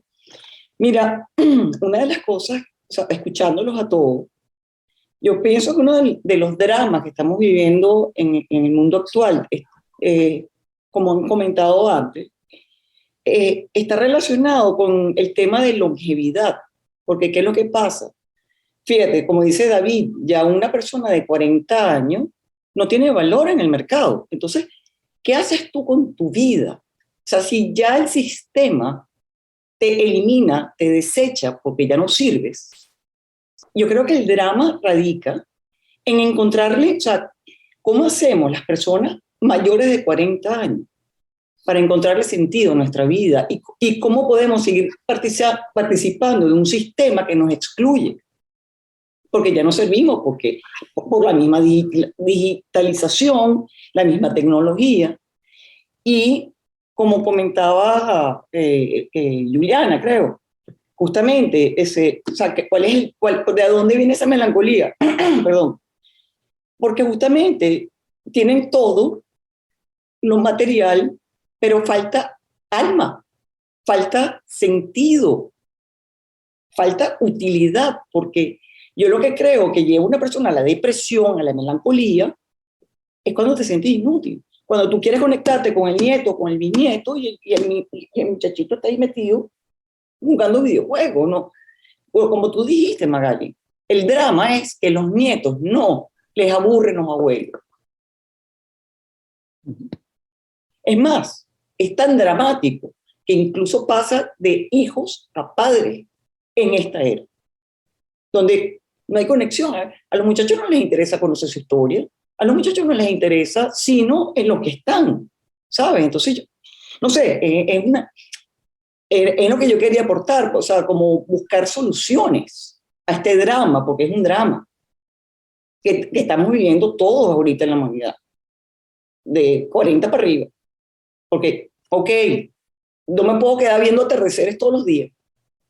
¿Para qué soy útil? No sé, traigo ese cuestionamiento, pues. ¿Qué piensan ustedes?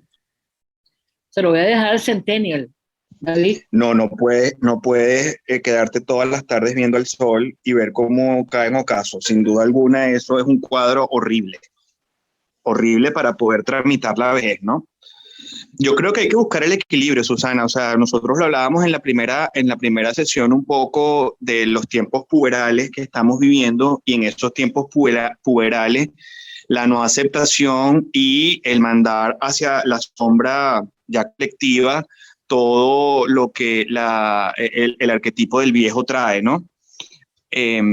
Hace como un par de semanas atrás en Instagram, un profesor que me dio clase a mí, que es él es psicoanalista freudiano, que se llama Adrián Lieberman, él decía en un tweet, él es muy famoso en Twitter, o sea, la vejez no puede ser como destino el querer jubilarte, empantuflarte y leer el periódico frente a la televisión. O sea, depende mucho de la actitud individual que tú quieras asumir para poder, obviamente, tramitar ese ocaso, o para poder, obviamente, integrar y hacer una síntesis de las elecciones que tú has hecho y de lo que ahora quizás quisieses vivir con una plenitud y con mayor conciencia de otras cosas. O sea, como lo decía yo, nosotros nos dedicamos la primera etapa de nuestra vida en construir y en buscar papelitos, y ahorita el mundo pide papelitos para todo, y necesitas el papelito tal, y el diploma tal, y el diplomado tal, y el máster tal. Y la segunda etapa de nuestra vida, en vez de montar los cuadros, es para desmontarlos. Y para decir, estoy harto de este papelito, este no me sirvió para nada, este no sé para qué lo saqué, y entonces lo metes en una caja, lo guardas, y después ves qué haces con la integración de eso, y con lo que ahora, con la edad que tienes, con la experiencia que tienes y con la sabiduría que tienes, bueno, cómo quieres vivenciar y hacer experiencia desde ese lugar. Yo creo que la salida es por ahí. O sea, no veo salidas colectivas, no veo salidas que ni siquiera generacionales. porque cada vez más autores de distintas corrientes, no solo del psicoanálisis y de la psicoterapia, están diciendo que nos estamos destruyendo como humanidad, pues. Bueno, o sea, con lo que pasó la semana pasada y la activación de la guerra, ha quedado en evidencia que eso es así. No sé si te ayudamos con la respuesta. Sí, sí, claro, ese es el reto, justamente, que tenemos todos, porque por un lado, la vejez es un continuo luto, porque vamos perdiendo nuestro rol. Ya, perdón, y el reto que tenemos en esta parte del mundo, perdona que te interrumpa, porque también cuando en la primera clase veíamos, a ver, que no sé, en Japón, en Finlandia, no sé, o sea, el Dalai Lama, sí, no, lo que pasa es que no me quería meter con ejemplos religiosos, pero tienen unas connotaciones distintas al Papa Francisco, ¿no? O sea, el Papa Francisco, tú hablas con gente de mi generación o incluso con mi hermano que tiene menos de 30 años y no le interesa al Papa Francisco.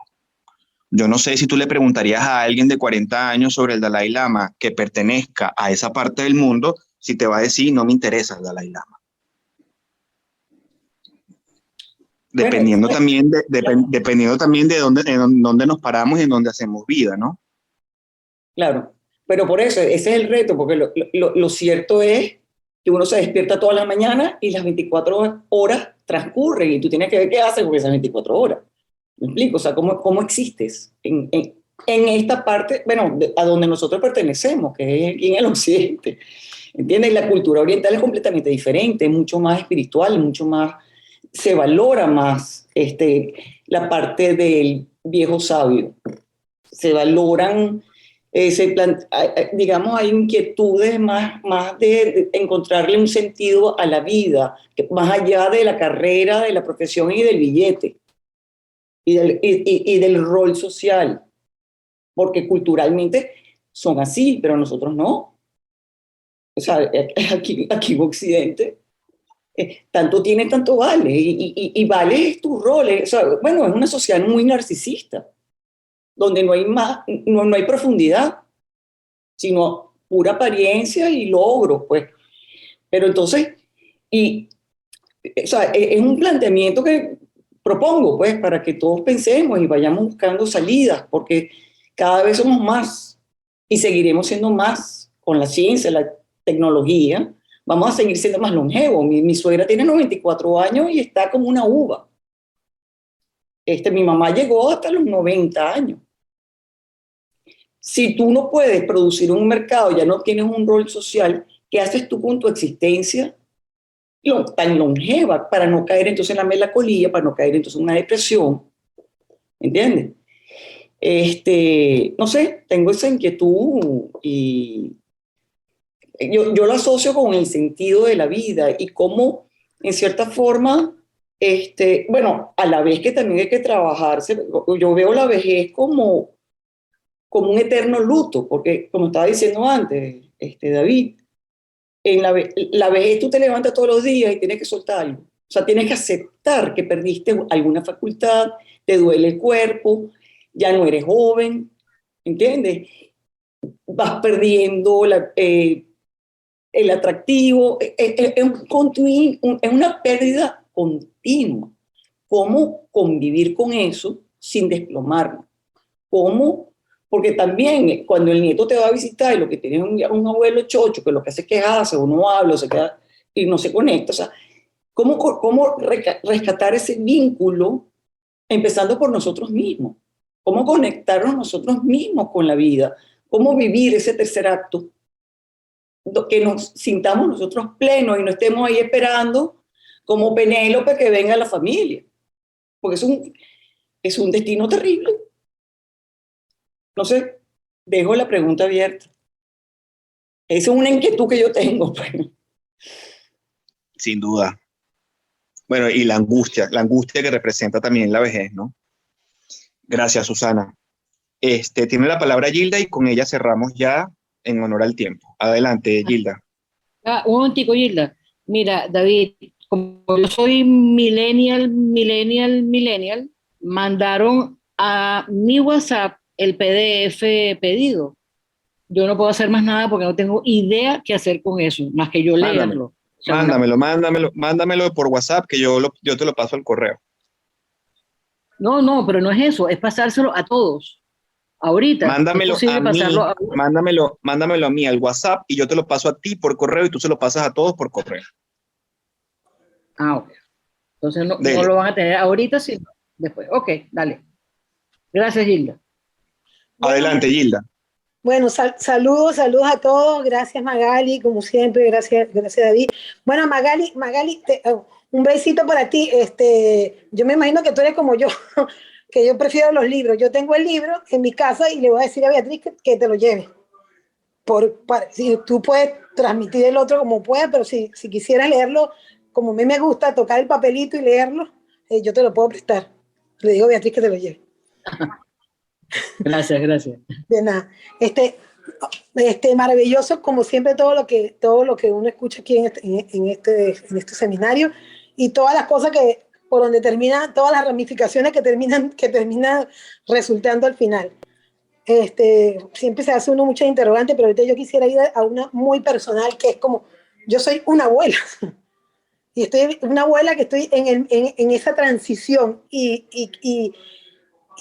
me cuesta y quisiera tener como un rol diferente, no un rol pasivo, ¿entiendes? De entender que soy una abuela que estoy en medio de una transición y cómo podría ser como más vinculante con mis nietos o para que, no porque uno quiera detener el tiempo, ni la era, ni los cambios, pero sí porque aunque hay mucho cambio y mucha tecnología, aquí parece mentira, hay una búsqueda también, y hay mucha gente que ahorita está en una búsqueda hacia lo más, a volver hacia lo ancestral, en agarrarse un poquito de eso, porque se está entendiendo que la vida en el planeta tiene para que hay un entendimiento, pues también, así como hay una locura de un lado totalmente, también hay una búsqueda hacia lo otro para tratar de balancear. Entonces, para mí, con todos los elementos, todos los sucesos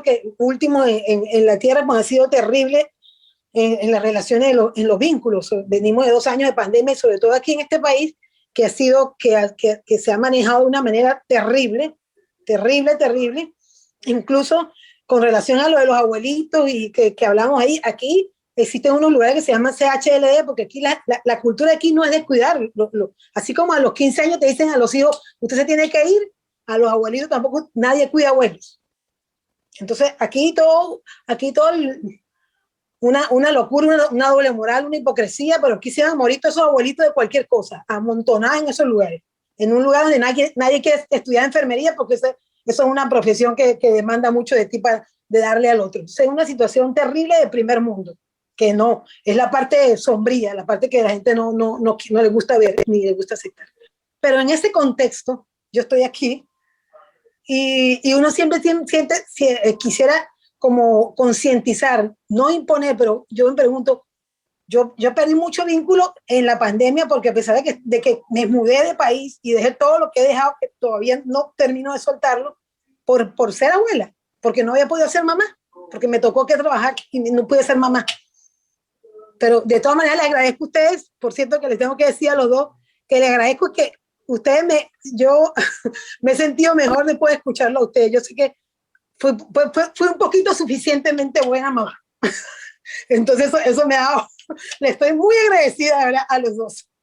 Y ahorita quisiera ser esa abuela, una abuela que tenga conciencia de lo que mueven, voy a hacer esto, tal, esto, voy a decirle a Magali y a David que me escriban un rol, yo quisiera, no sé si me entienden, si logro dar a entender, quisiera cómo poder ser esa abuela porque no quiero, yo no soy la abuela, evidentemente yo soy la abuela que incluso, y otra cosa que quería agregar es que me he dado cuenta que es más difícil ser abuelo cuando tú eres la mamá del papá que cuando eres la mamá de la mamá.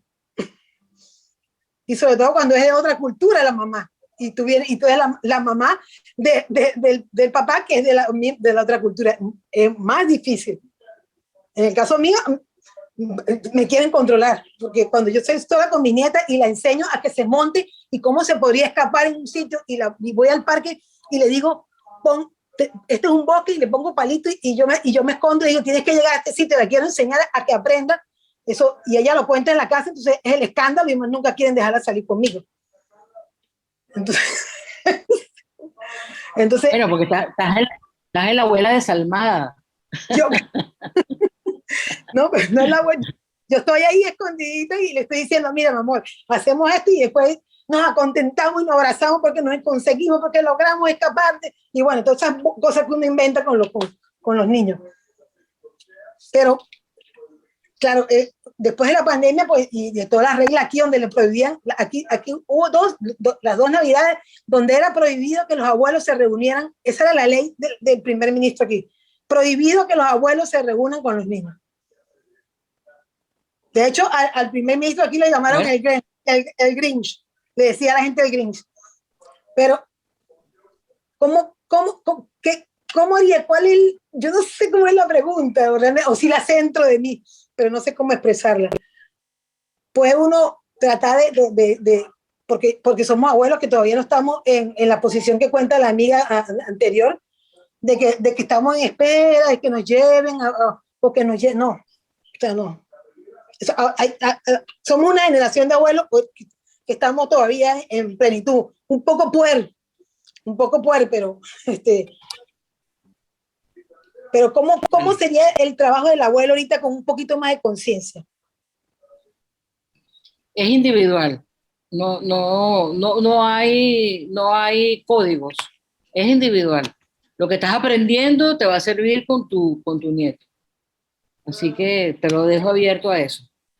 Y tú sigues llevándola para el parque y te sigues escondiendo y la sigues montando en los palitos, aunque cuando ella llegue y lo cuente, te digan que tú eres la abuela bruja, la abuela que no está parándole bolas a la niña y la está poniendo en riesgo. Eso es lo que a ti te toca como abuela.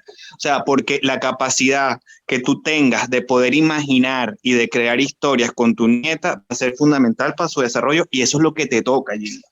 Así la nuera, no sé, o sea, no, porque no entendí si era tu nuera o tu hija.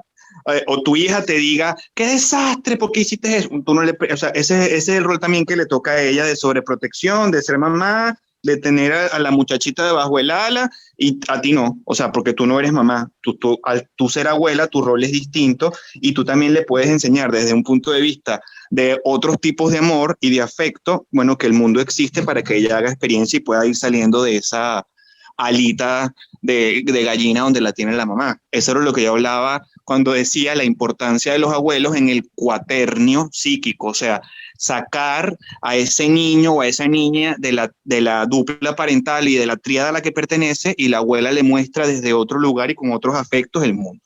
Así que lo estás haciendo bien, chica, y no te preocupes y no te angusties. Bueno, muchísimas gracias, de verdad. No, a ti. A ti. Bueno, terminamos por hoy, cerramos. La cuarta sesión es sobre la función del abuelo en la cultura y sobre la renovación en la vida tardía, que es un ensayo de una analista junguiana que se llama Bárbara Hannam. Ahí trabajaremos otros aspectos interesantes de los abuelos. Cuídense, que estén muy bien y nos vemos entonces en 15 días, el 19.